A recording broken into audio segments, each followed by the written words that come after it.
Fascist বিতাড়িত হওয়ার পর আত্মপ্রকাশ করে গুপ্ত বাহিনী। প্রশাসনের কাজে বাধা দিচ্ছে সুপ্ত ও স্বৈরাচারীর লোকজন।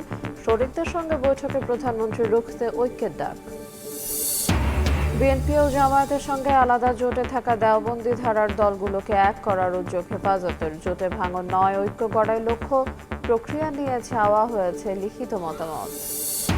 জুলাই হত্যা মামলায় মৃত্যুদণ্ডপ্রাপ্ত আসাদুজ্জামান খান কামালকে ফেরাতে ভারতকে চিঠি। ইতিবাচক সাড়ার আশা ঢাকার।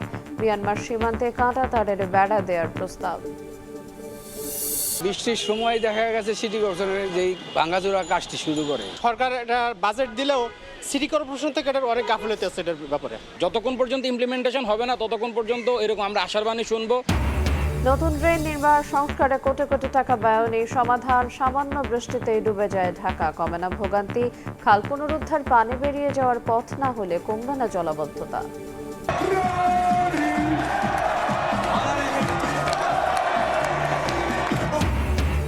সিভিলেস চত্বরে লাখো মানুষের উচ্ছ্বাস। দেশে জমকালো সংবর্ধনা পেল বিশ্ব চ্যাম্পিয়ন স্পেন। সমর্থকদের ভালোবাসায় সিক্ত বিশ্বকাপ জয়ী দল।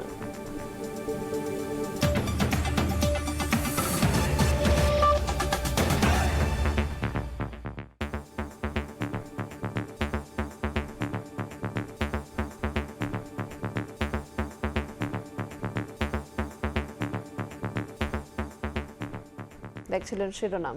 ভোরের সময় সঙ্গে আছে এরিন আয়াত।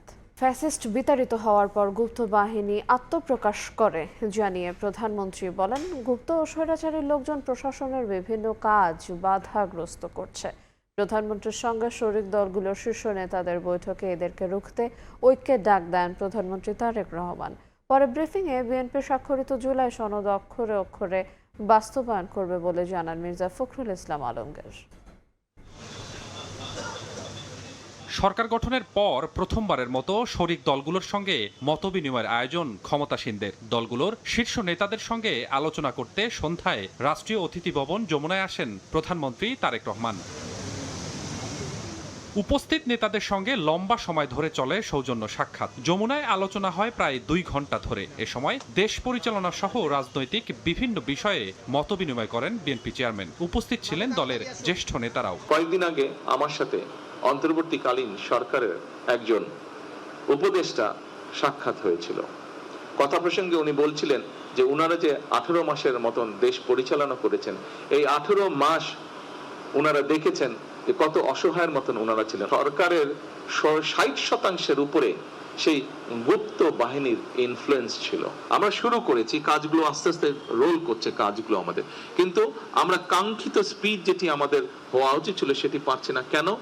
সেই সুপ্ত গুপ্ত বলুন আর স্বৈরাচার বলুন, এদের অনেক লোকজন এখনো প্রশ্ন এবং বিভিন্ন জায়গায় তারা বাধাগ্রস্ত করছে। দেশের মানুষের সেই আস্থা ধরে রাখার জন্য আমাদেরকে যে কোনো মূল্যে ঐক্যবদ্ধ থাকতে হবে।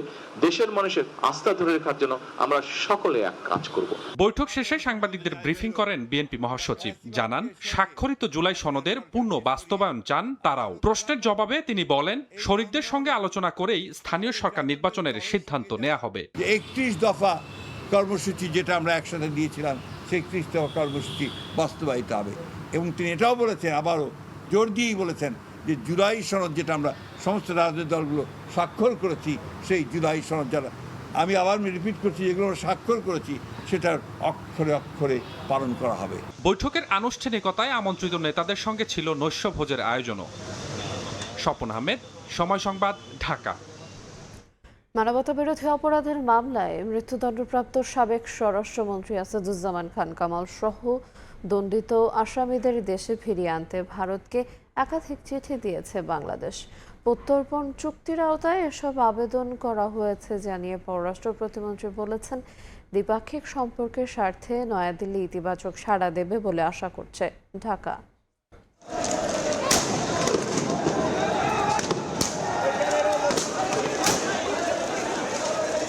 অগ্নিগর্ভ জুলাই, বিক্ষোভের রঙে ছেয়ে যায় গোটা দেশ। ক্ষমতা টিকিয়ে রাখতে গুলি ছোড়ে সরকার। রক্তে রঞ্জিত হয় রাজপথ। গণ অভ্যুত্থানের সময় সংগঠিত মানবতাবিরোধী অপরাধের মামলায় 2025 সালের 17 নভেম্বর ক্ষমতাচ্যুত প্রধানমন্ত্রী শেখ হাসিনা ও সাবেক স্বরাষ্ট্রমন্ত্রী আসাদুজ্জামান খান কামালকে মৃত্যুদণ্ড দেন আন্তর্জাতিক অপরাধ ট্রাইব্যুনাল। দণ্ডপ্রাপ্ত পলাতকদের দেশে ফিরিয়ে এনে রায় কার্যকর করতে কূটনৈতিক তৎপরতা জোরদার করেছে সরকার। সোমবার রাজধানীর ইস্কাটনে পররাষ্ট্র প্রতিমন্ত্রী জানান, প্রত্যর্পণ চুক্তির আওতায় সম্প্রতি সাবেক স্বরাষ্ট্রমন্ত্রী আসাদুজ্জামান কামালকে ফেরত চেয়ে ভারত সরকারকে চিঠি দেওয়া হয়েছে। এটা রিসেন্টলি গেছে এবং সাবেক স্বরাষ্ট্রমন্ত্রীকে উদ্দেশ্য করে এই চিঠি দেওয়া হয়েছে। কূটনীতিতে যেই নর্মস আছে, যেই প্রোটোকল আছে, সেই প্রোটোকল অনুযায়ী আমরা আসাদুজ্জামান কামালকে দেশে ফিরিয়ে এনে ওনার বিচারও সম্পন্ন করা হবে, ঠিক যেভাবে শেখ হাসিনা সহ অন্যান্য আসামিদের বিচার হবে। শুধু সাবেক স্বরাষ্ট্রমন্ত্রী না, দণ্ডিত অন্য পলাতক আসামিদেরও প্রত্যর্পণের অনুরোধ জানিয়ে ভারতকে একাধিক চিঠি দেওয়ার কথা জানান পররাষ্ট্র প্রতিমন্ত্রী। আসামি যারা পলাতক আছে তাদেরকে ফিরিয়ে আনার জন্য যে সকল চিঠি দেওয়ার প্রয়োজন আমরা চিঠি দিচ্ছি। আইন মন্ত্রণালয় এবং স্বরাষ্ট্র মন্ত্রণালয়ের যে উদ্যোগগুলো ওনারা নেবেন, পররাষ্ট্র মন্ত্রণালয়ের পক্ষ থেকে সেই আমাদের ডিপ্লোমেসির অনুযায়ী আমরা সেই কাজগুলো করব। বাংলাদেশের অনুরোধে ভারত সরকার এখনো কোনো প্রতিক্রিয়া জানায়নি। ফলে প্রত্যর্পণ চুক্তির বাস্তবায়ন এবং নয়াদিল্লির পরবর্তী পদক্ষেপের দিকেই এখন নজর ঢাকার। আমরা আশা করব যে ভারত পজিটিভ রিপ্লাই দিবে এবং দুই দেশের মধ্যে যে দ্বিপাক্ষিক সম্পর্ক আছে সেটাকে জোরদার করার লক্ষ্যে তারা তাদের পক্ষ থেকে যা তাদের দায়িত্ব সেটা তারা পালন করবে। শাতিলা শারমিন, সময় সংবাদ, ঢাকা। মিয়ানমারে অস্থিতিশীল পরিস্থিতি মোকাবেলা ও চোরাচালান বন্ধের সীমান্তে 109 কিলোমিটার কাঁটাতারের বেড়া নির্মাণের প্রস্তাব দিয়েছে বাংলাদেশ। তবে এর সঙ্গে ভারত সীমান্তে কাঁটাতারের বেড়া নির্মাণের সম্পর্ক নেই। অনুপ্রবেশ ঠেকাতে কঠোর অবস্থানে সরকার। বিজেপি সদর দফতর পরিদর্শন করে কথা বলেছেন স্বরাষ্ট্রমন্ত্রী। বলেন, শহীদ রাষ্ট্রপতি জিয়াউর রহমানের হত্যাকারী সাবেক সেনা কর্মকর্তা মোজাফফরের বিচার কোর্ট মার্শালের মাধ্যমে হবে। বাংলাদেশ মিয়ানমার সীমান্তে সংঘাত ও মাইন বিস্ফোরণের ঘটনায় প্রায়ই হতাহতের শিকার হচ্ছেন বাংলাদেশিরা। এই অবস্থায় মিয়ানমারের অস্থিতিশীল পরিস্থিতি মোকাবেলা ও চোরাচালান বন্ধে সীমান্তে 109 কিলোমিটারের কাঁটাতারের বেড়া নির্মাণের প্রস্তাব দিয়েছে সরকার। সোমবার বিকেলে বিজিবি সদর দফতর পরিদর্শন শেষে সাংবাদিকদের এ তথ্য জানান স্বরাষ্ট্রমন্ত্রী সালাউদ্দিন আহমদ। এর সঙ্গে ভারত সীমান্তে কাঁটাতারের বেড়া নির্মাণের সম্পর্ক নেই জানিয়ে মন্ত্রী বলেন, মিয়ানমার সীমান্তবর্তী এলাকায় ল্যান্ডমাইন শনাক্তে যন্ত্রপাতি সরবরাহ করা হয়েছে বিজিবিকে। মাদক চোরাচালান, তারপরে অস্থিতিশীল অবস্থা এবং অনেক সময় ওখান থেকে এই যে গোলাগুলির কারণে আমাদের নাগরিকরা মৃত্যুবরণ করছে, সেই জন্য এগুলো সব অ্যাড্রেস করার জন্য আমরা এখনও পুরোপুরি ফাইনাল সিদ্ধান্তে যাইনি। তবে আমাদের প্রস্তাব আছে যে আমরা সেখানে কাঁটাতারের বেড়া নির্মাণ করতে চাই 109 কিলোমিটারে। ভারত থেকে কাউকে প্রুশিন করতে দেওয়া হবে না জানিয়ে স্বরাষ্ট্রমন্ত্রী বলেন, অবৈধ অনুপ্রবেশ ঠেকাতে কঠোর অবস্থানে সরকার। সেরকম কোনো নাগরিক থাকে, বাংলাদেশের নাগরিক সেখানে যেয়ে থাকে, তার তালিকা পররাষ্ট্র মন্ত্রণালয়ে বিধি মোতাবেক দিতে হবে। আমরা ন্যাশনালিটি ভেরিফিকেশন করে যদি সেটা সত্যতা পাওয়া যায়, সেটা আমরা যথাযথ আইনি প্রক্রিয়ায় আমরা ফেরত নিয়ে আসবো। এছাড়া অন্য কোনো উপায়ে আমরা কাউকে অ্যালাউ করব না। শহীদ রাষ্ট্রপতি জিয়াউর রহমানের হত্যাকারী সাবেক সেনা কর্মকর্তা মোজাফফর হোসেনের বিচার সেনা আইনে হবে বলে আবারও জানান স্বরাষ্ট্রমন্ত্রী। আমরা সেনাবাহিনীর কাছে হস্তান্তর করেছি, তারা তাদের বিধি মোতাবেক জেনারেল কোর্ট মার্শাল গঠন করে সেই বিষয়ে ব্যবস্থা নেবেন। যদি সিভিল কোর্টের কোনো বিষয় থাকে আইনানুগভাবে, সেটা তখন পরীক্ষা নিরীক্ষা করে তারা বলবে। কি ব্যক্তিকে দুই আইনে আলাদা আলাদাভাবে ট্রায়াল করা যায় না। বিজিবির কার্যক্রমের প্রশংসা করে সক্ষমতা বাড়াতে জনবল ও সরঞ্জাম বৃদ্ধির পরিকল্পনা তুলে ধরেন সালাউদ্দিন আহমদ। মাসুদুর রহমান, সময় সংবাদ, ঢাকা।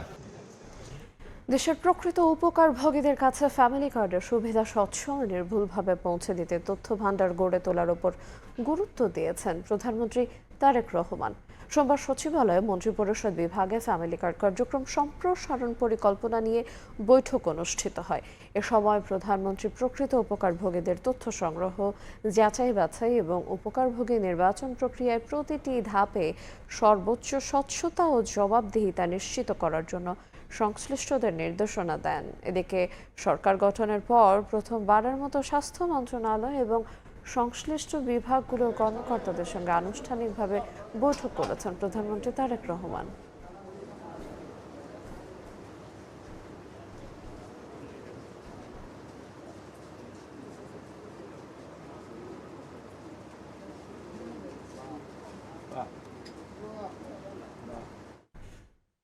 সরকারের সমালোচনা করলে এখন গুম হওয়ার পরিস্থিতি নেই বলে মন্তব্য করেছেন প্রধানমন্ত্রীর রাজনৈতিক উপদেষ্টা রুহুল কবির রিজভী। তিনি বলেন, বাক স্বাধীনতা নিশ্চিত করেছে জুলাই বিপ্লব। আর রাজনৈতিক ঐক্য না থাকলে গণতন্ত্র বিরোধী শক্তির উত্থানের শঙ্কা জানিয়েছেন বিএনপির ভাইস চেয়ারম্যান শামসুজ্জামান দুদু। সোমবার সকালে রাজধানীর উত্তরায় আইইউবিটি ক্যাম্পাসে তরুণের স্টার্টআপ ও সম্ভাবনার বাংলাদেশ শীর্ষক সেমিনারে অংশ নেন প্রধানমন্ত্রীর রাজনৈতিক উপদেষ্টা রুহুল কবির রিজভী। বলেন, সরকারের সমালোচনা করলেও এখন আর গুম হওয়ার শঙ্কা নেই। জুলাই সনদ এটা নিয়ে সরকার বা সরকারি দল, সরকারের সাথে বিরোধী দলগুলা আলোচনা করে আরও যদি কিছু সেখানে কথা বলার থাকে, কিছু সংযোজন করা থাকে, সেটা করতে অসুবিধা কোথায়? সেটা করে যেগুলো আইনীকরণ করা দরকার পার্লামেন্টে, যেগুলো যে সংবিধান সংশোধন করা দরকার, সেগুলো করে আমাদেরকে জুলাই সনদকে প্রতিষ্ঠা করতে হবে। জাতীয় প্রেস ক্লাবের এক মতবিনিময় সভায় বিএনপির ভাইস চেয়ারম্যান শামসুজ্জামান দুদু বলেন, বর্তমান সময়ের সবচেয়ে বড় চ্যালেঞ্জ গণতন্ত্রকে সুরক্ষিত রাখা। এ সময় প্রধানমন্ত্রী তারেক রহমান দেশ গড়ার যে আশা দেখিয়েছেন তা বাস্তবায়নে সবাইকে তার পাশে থাকার আহ্বান জানান তিনি। গণতন্ত্র এখন সবচেয়ে বড় চ্যালেঞ্জের মধ্যে, অর্থাৎ মহল বিশেষ এই দেশটাকে যারা ধ্বংস করতে চায়, পার্শ্ববর্তী দেশও এখানে বসে আছে, যারা শহীদ জিয়াকে হত্যা করেছে, এখন সেসব সংবাদ আমরা দেখতে পাচ্ছি, কারা সেই হত্যাকারীদের জায়গা দিয়েছে। একই অনুষ্ঠানে শিক্ষা খাতে নানা অনিয়ম ও অনৈতিকতার অভিযোগ তুলে ধরেন বিএনপির চেয়ারম্যানের উপদেষ্টা সৈয়দ মোয়াজ্জেম হোসেন আলাল। সমন্বিত শিক্ষানীতির মাধ্যমে নৈতিকতার মান যদি আমরা উন্নত করতে পারি, তাহলে নৈতিকতার মানের মধ্যেই মূল যে পরবর্তী জীবনের শিক্ষা, সেগুলো বিস্তার লাভ করবে, সেখানে মাদকের প্রবেশ করার কোনো সুযোগ থাকবে না। এ সময় এলোমেলো পরিস্থিতি থেকে উত্তরণের সমন্বিত শিক্ষা ব্যবস্থা গড়ে তোলার কাজ চলছে বলে জানান তিনি। আদনান তুর্য, সময় সংবাদ, ঢাকা। জাতীয় নির্বাচনে বিএনপি ও জামায়াতের সঙ্গে আলাদা জোটে থাকা দেশের দেওবন্দী ধারার রাজনৈতিক দলগুলোকে এক করার উদ্যোগ নিয়েছে হেফাজত ইসলাম। এই ঐক্য কি প্রক্রিয়ায় হবে সে বিষয়ে দলগুলোর কাছে লিখিত মতামত চেয়েছেন সংগঠনটির আমির মুহিবুল্লাহ বাবুনগরী। এর পর থেকে রাজনৈতিক মহলে প্রশ্ন উঠেছে, তবে কি বিচ্ছিন্ন হচ্ছে জামায়াত নেতৃত্বাধীন 11 দলীয় ঐক্য? বিস্তারিত জানবো শফিক মনসুর রিপোর্টে। সবশেষ জাতীয় নির্বাচনে বিএনপি ও জামায়াত নেতৃত্বাধীন বলয়ে প্রবেশ করে দেশের দেওবন্দী ধারার অধিকাংশ রাজনৈতিক দল। এর বাইরে ইসলামী আন্দোলন বাংলাদেশ এবং খেলাফত আন্দোলন এককভাবে নির্বাচনে অংশ নেয়। তবে নির্বাচনকালে দুই জোটের বিভাজন কখনো কখনো উস্কে দেয় রাজনৈতিক বিতর্ক। নেতাকর্মীদের বাহাস থামাতে হেফাজত ইসলামের কেন্দ্রীয় নেতাদের হতে হয় গলদঘর্ম। এমন রাজনৈতিক বিভেদের মধ্যেই ওঠে হেফাজত ইসলামের ভাঙনের গুঞ্জন। একাধিক বৈঠক বিবৃতির পর গেল বৃহস্পতিবার দেওবন্দী ধারার 7টি রাজনৈতিক দলের শীর্ষ নেতাদের সঙ্গে চট্টগ্রামের রুদ্ধদ্বার বৈঠকে বসেন হেফাজত নেতারা। সাংগঠনিক ওই বৈঠকে প্রথমবারের মতো ডাক পায় ইসলামী আন্দোলন বাংলাদেশ। তারা দেওবন্দী এই ধারাটাকে এ বিষয়ে সময় সংবাদের মুখোমুখি হন বৈঠকে উপস্থিত 3 নেতা।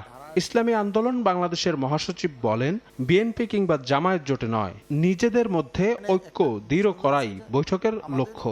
আমরা যাতে বিচ্ছিন্ন না থাকি, এই যে একই চিন্তার একই বিশ্বাসের যে ইসলামী সংগঠনগুলো সবাই একই লক্ষ্যে কাজ করছে, এরা যাতে বিভিন্ন বলয়ে বিভক্ত না থাকে, এই জন্য ওখানে আলোচনা হয়েছে। নীতিগতভাবে একমত হয়েছে যে আমাদের ঐক্যবদ্ধ থাকা দরকার, এটা দিনের স্বার্থে এবং দেশের স্বার্থে। হেফাজতের বৈঠকের পর বিভিন্ন মাধ্যমে ছড়িয়ে পড়ে জামায়াত নেতৃত্বাধীন 11 দলীয় ঐক্য ভাঙনের গুঞ্জন। তবে এ ব্যাপারটিকে অস্বীকার করছেন ঐক্যের অন্যতম সঙ্গী বাংলাদেশ খেলাফত মজলিসের এই নেতা। 11 দলীয় জোট ছাড়তে হবে, এই কোনো বিষয়টাই চূড়ান্ত হয় নাই। রাজনৈতিক ঐক্য আসলে তো হয় নির্বাচনকে কেন্দ্র করে। রিসেন্টলি তো কোনো জাতীয় নির্বাচন নাই, এখন কোনো নির্বাচনী ঐক্য হবে বলে আমার কাছে মনে হয় না। ঐক্যে ফাটল ধরেছে কিংবা ফাটল ধরবে এই ধরনের কোনো পরিস্থিতি নাই। বাকি মিডিয়া যার যার মতো, সে তো মিডিয়ার নিউজ করে, ন্যারেটিভ তৈরি করে।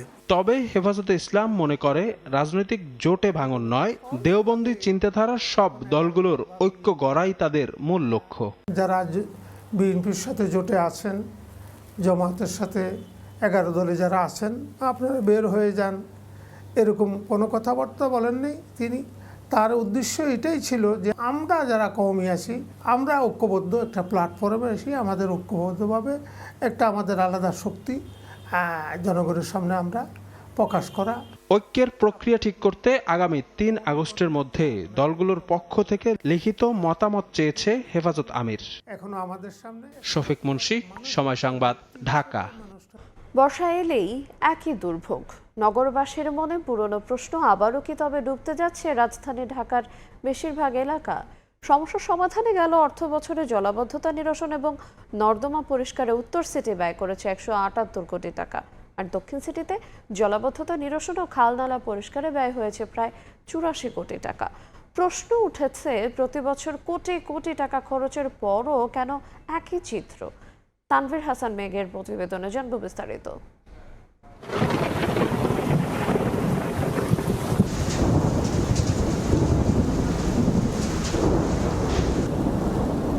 যে শহর একসময় পানিকেই পথ দেখাতো, সেই শহর এখন সামান্য বৃষ্টিতেই পথহারা। বলছি বুড়িগঙ্গার তীরে গড়ে ওঠা রাজধানীর ঢাকার নিয়তির কথা। কয়েক ঘন্টার বৃষ্টিতে অলিগলি থেকে প্রধান সড়ক সবই পানির নিচে। প্রতি বর্ষায় একই দৃশ্য, একই দুর্ভোগ, একই আলোচনা। নগরবাসীর মনে পুরনো প্রশ্ন, কেন ডুবে যায় তিলোত্তমা এই নগরী?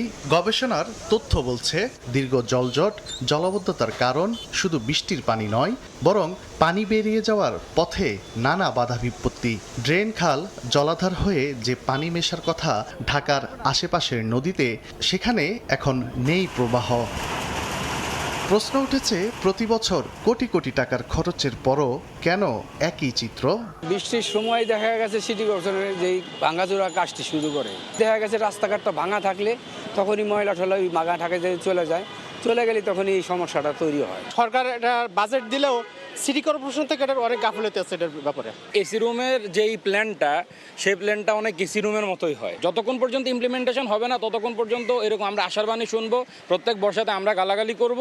শুধু সোশ্যাল নেটওয়ার্কিংয়ে আমি এটা করছি, এত টাকা বরাদ্দ পেয়েছি, এগুলো করলে হবে না, ফিজিক্যালি নামতে হবে। 2025-26 অর্থ বছরে ঢাকা উত্তর সিটিতে ড্রেন নির্মাণ ও জলাবদ্ধতা নিরসনে 800 কোটি টাকার বেশি বরাদ্দ দেওয়া হয়।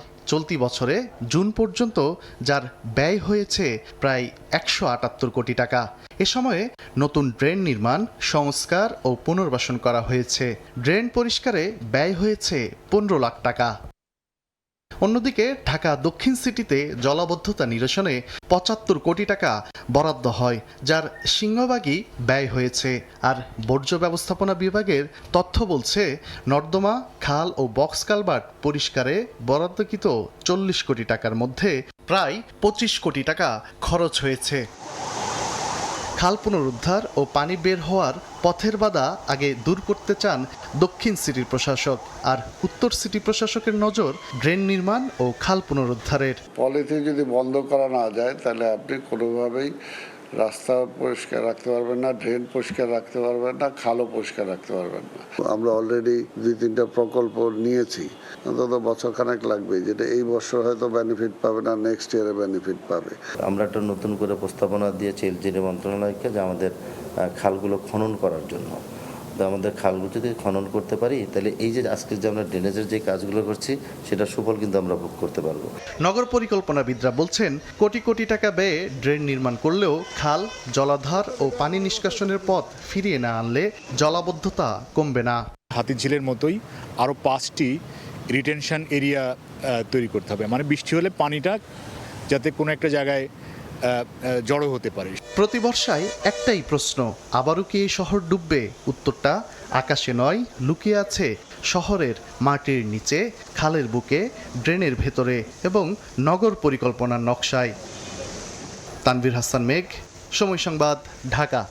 ডলারের দাম বাড়ছে, ফলে বাড়তে পারে পণ্যের মূল্য। বর্তমানে আমদানি খাতে প্রতি ডলার বিক্রি হচ্ছে 123 টাকা 75 পয়সা, আর খোলা বাজার ও ব্যাংকের নগদ লেনদেনে বিক্রি হচ্ছে 124 টাকা 50 পয়সা থেকে 126 টাকা 50 পয়সায়।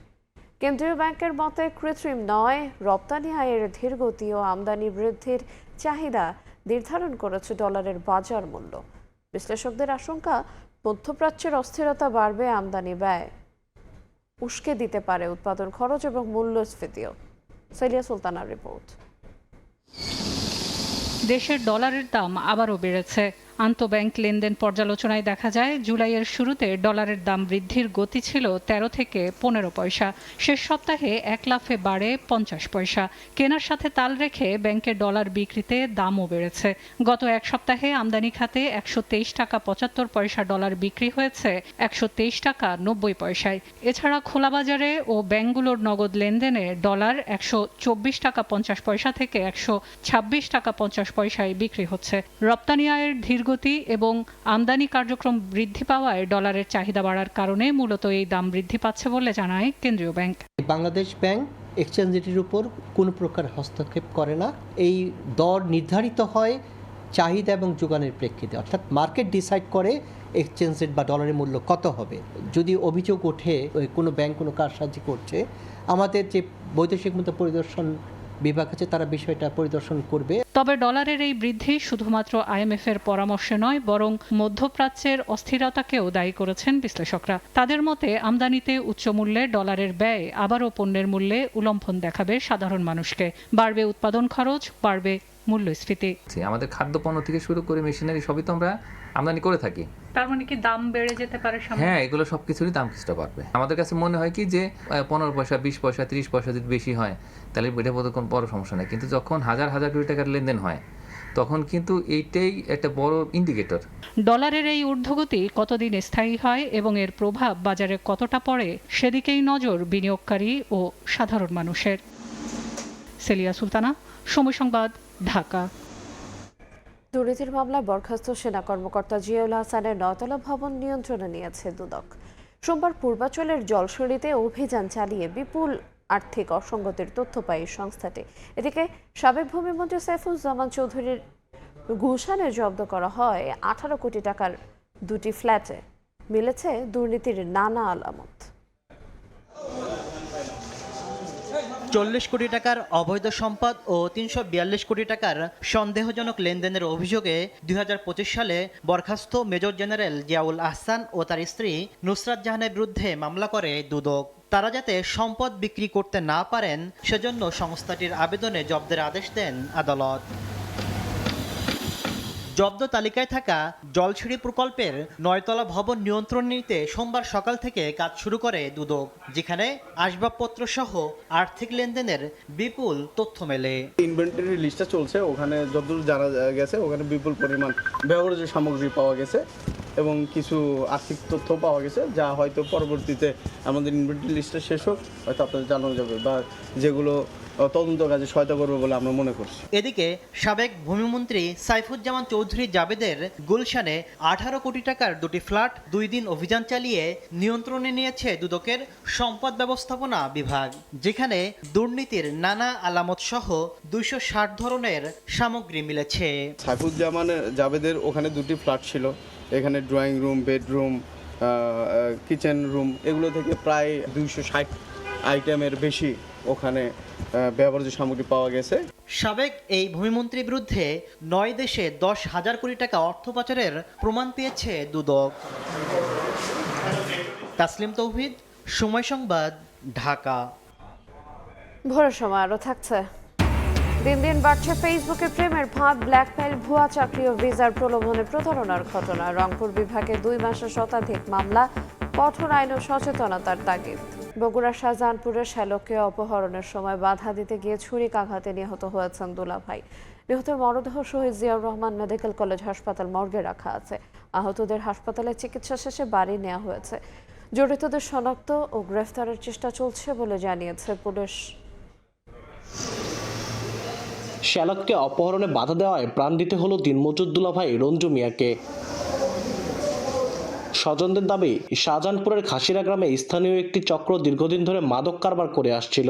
খোরশেদ তাদের নিষেধ করায় চক্রের সদস্যরা ক্ষুব্ধ হয়। এরই জেরে সোমবার রাতে সিএনজি চালিত অটোরিকশায় করে আসা 8 থেকে 10 জন দুর্বৃত্ত ধারালো অস্ত্রের মুখে খোরশেদকে ছুরিকাঘাত ও অপহরণের চেষ্টা করে। তার চিৎকার শুনে দুলাভাই রঞ্জু মিয়া ও ছেলে জোবাইর এগিয়ে গিয়ে বাধা দিলে দুর্বৃত্তরা তাদের উপর এলোপাতাড়ি ছুরিকাঘাত করে পালিয়ে যায়। পরে স্থানীয়রা 3 জনকে উদ্ধার করে শহীদ জিয়াউর রহমান মেডিকেল কলেজ হাসপাতালে নিয়ে গেলে কর্তব্যরত চিকিৎসক রঞ্জু মিয়াকে মৃত ঘোষণা করেন। সজল প্রকৃত মাদক বেচিচ্ছিল, তো আমি মানা করি, মাদক বেচতে পারা সবাই মানা করে, সেটা শোনে না। কিন্তু এই চ্যাংরা ফ্যাংরা আসে, আজকের চ্যাংরা ফ্যাংরা যারা এই ঘটনা ঘটাচ্ছে ওগুলো আবার হাত করছে যে আমাকে মানা করলো কেমন। যারে যা পাচ্ছে যেভাবে পাচ্ছে ওইভাবেই মারছে। আমার আব্বু করতে চাকু মেরে ফেলে দিচ্ছে একেবারে। দৃষ্টান্তমূলক শাস্তি চাচ্ছি যারা এই ঘটনার সাথে জড়িত। পুলিশ বলছে জড়িতদের শনাক্ত গ্রেপ্তারের চেষ্টা চলছে। ছুরিকাঘাতে একজন ব্যক্তি নিহত হয় এবং অপর দুজন ব্যক্তি মেডিকেলে চিকিৎসাধীন অবস্থায় আছে। আমরা ঊর্ধ্বতন কর্তৃপক্ষের নির্দেশে মামলা তদন্তাধীন আছে এবং আমরা আসামি গ্রেপ্তারের সর্বোচ্চ চেষ্টা করছি। নিহত রঞ্জু মিয়া গৃহ নির্মাণ শ্রমিক ছিলেন। আব্দুল আওয়াল, সময় সংবাদ, বগুড়া। সাতক্ষীরার কালীগঞ্জে তৃতীয় শ্রেণীর শিক্ষার্থী হত্যার ঘটনায় বিক্ষুব্ধ জনতার গণপিটুনিতে সন্দেহভাজন এক গৃহবধূ নিহত হয়েছেন। পুলিশ জানায় প্রতিদিনের মতো সোমবার সকালে ফারজানা নামে ওই শিশুটি স্কুলে যায়, তবে বিদ্যালয় ছুটি হওয়ার পরও সে বাড়ি ফিরে না আসায় স্বজনরা বিভিন্ন স্থানে খোঁজাখুঁজি করেন। কোথাও না পেয়ে বিষয়টি কালীগঞ্জ থানায় জানানো হয়। এক পর্যায়ে সন্ধ্যায় ঝালমুড়ি বিক্রেতা সুমাইয়ার বাড়িতে লাইট জ্বললেও বাড়িটি বাইরে থেকে তালা দিয়ে রাখা দেখে সন্দেহ হয় স্থানীয়দের। পরে অভিযুক্তদের আলমারির ড্রয়ার থেকে ফারজানার হাত বাঁধা অবস্থায় মরদেহ উদ্ধার করা হয়। এই ঘটনায় ক্ষুব্ধ হয়ে স্থানীয় জনতা অভিযুক্ত সুমাইয়াকে গণপিটুনি দিলে ঘটনাস্থলে তার মৃত্যু হয়। পরে অতিরিক্ত পুলিশ ঘটনাস্থলে পৌঁছে পরিস্থিতি নিয়ন্ত্রণে আনে।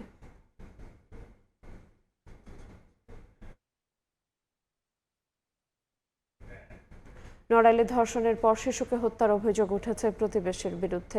সোমবার বিকেলে সদর উপজেলার পাঁচুরিয়া পাড়ায় এই ঘটনা ঘটে। পরিবার জানায় বিকেল থেকে নিখোঁজ ছিল শিশু জান্নাতুল। খোঁজাখুঁজির এক পর্যায়ে প্রতিবেশী রবিউলের ঘরে মেঝে থেকে রক্তাক্ত অবস্থায় উদ্ধার করা হয়। জেলা হাসপাতালে নেওয়া হলে চিকিৎসক 5 বছর বয়সী জান্নাতুলকে মৃত ঘোষণা করেন। অভিযোগ শিশুটিকে ধর্ষণের পর হত্যা করে পালিয়ে যায় রবিউল।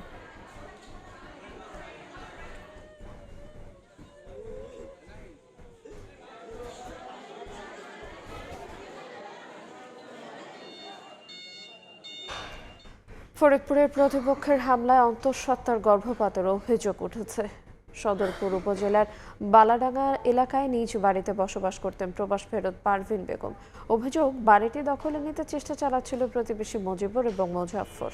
গত 17 জুলাই তারা পারভিন বেগমের উপর হামলা করেছে এমন তথ্যে ছুটে যান ছোট বোন ময়না আক্তার। অভিযোগ, হামলার দৃশ্য মোবাইলে ধারণ করতে গেলেই ময়নার উপর হামলা চালায় মজিবুর ও তার লোকজন। গুরুতর আহত ময়নাকে ফরিদপুর মেডিকেলে নেওয়া হয়। অতিরিক্ত রক্তক্ষরণে ময়নার গর্ভপাত হয়। এই ঘটনায় সদরপুর থানায় মামলা করেছেন ভুক্তভোগী।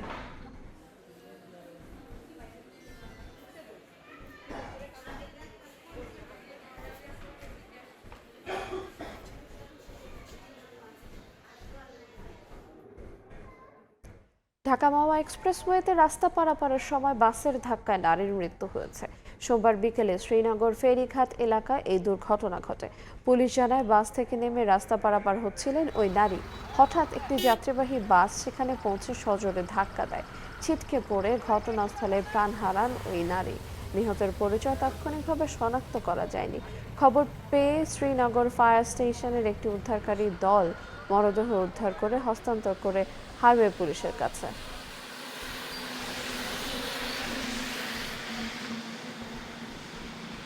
মোবাইল ফোনের সামাজিক যোগাযোগ মাধ্যম মানুষের জীবনকে যেমন সহজ করেছে তেমনি খুলে দিয়েছে অপরাধের নিত্য নতুন দুয়ার। ফেসবুকে প্রেমের ফাঁদ, ব্ল্যাকমেইল, ভুয়া চাকরি ও ভিসার প্রলোভনে প্রতারণার ঘটনা বাড়ছে। গত 2 মাসে শুধু রংপুর বিভাগে এমন মামলার সংখ্যা শতাধিক। বিশ্লেষকদের মতে সাইবার অপরাধ রোধে কঠোর আইনের প্রয়োগের পাশাপাশি সামাজিক সচেতনতা বাড়ানোর বিকল্প নেই। আরও জানাচ্ছেন নাজমুল ইসলাম নিশাত, ক্যামেরায় ছিলেন শাকিল মাহমুদ।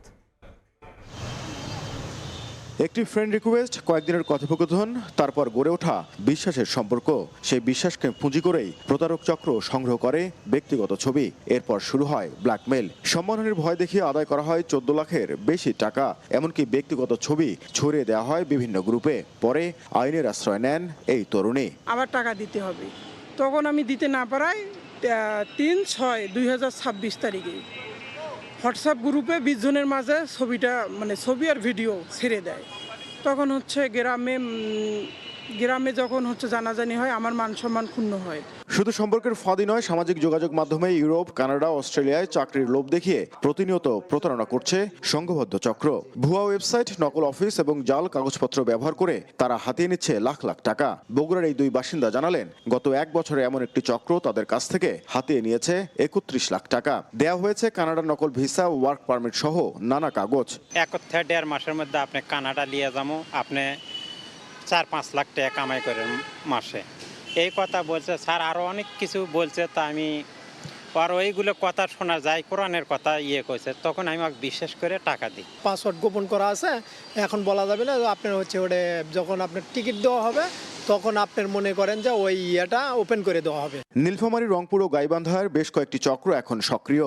গেল 1 মাসে পুলিশের জালে ধরা পড়েছে অনেকেই। আইনশৃঙ্খলা বাহিনী বলছে, সাইবার অপরাধ নিয়ন্ত্রণে তারা কাজ করছেন। এই পেজের মাধ্যমে তারা অনেক বড় একটা গ্রুপ খোলে এবং বিভিন্ন সদস্যদেরকে এরা ইনভাইটেশন দেয়, এখানে যুক্ত করে এবং প্ল্যাটফর্মের মাধ্যমে ওরা যুক্ত করে বিভিন্ন ধরনের ধরেন যে অসৎ উপায়ে এই প্রলোভনটা দেখায়। নাগরিক সমাজের প্রতিনিধিরা বলছেন, শিক্ষা প্রতিষ্ঠান থেকে কর্মক্ষেত্র সবখানেই ডিজিটাল নিরাপত্তা সম্পর্কে সচেতনতা বাড়াতে হবে।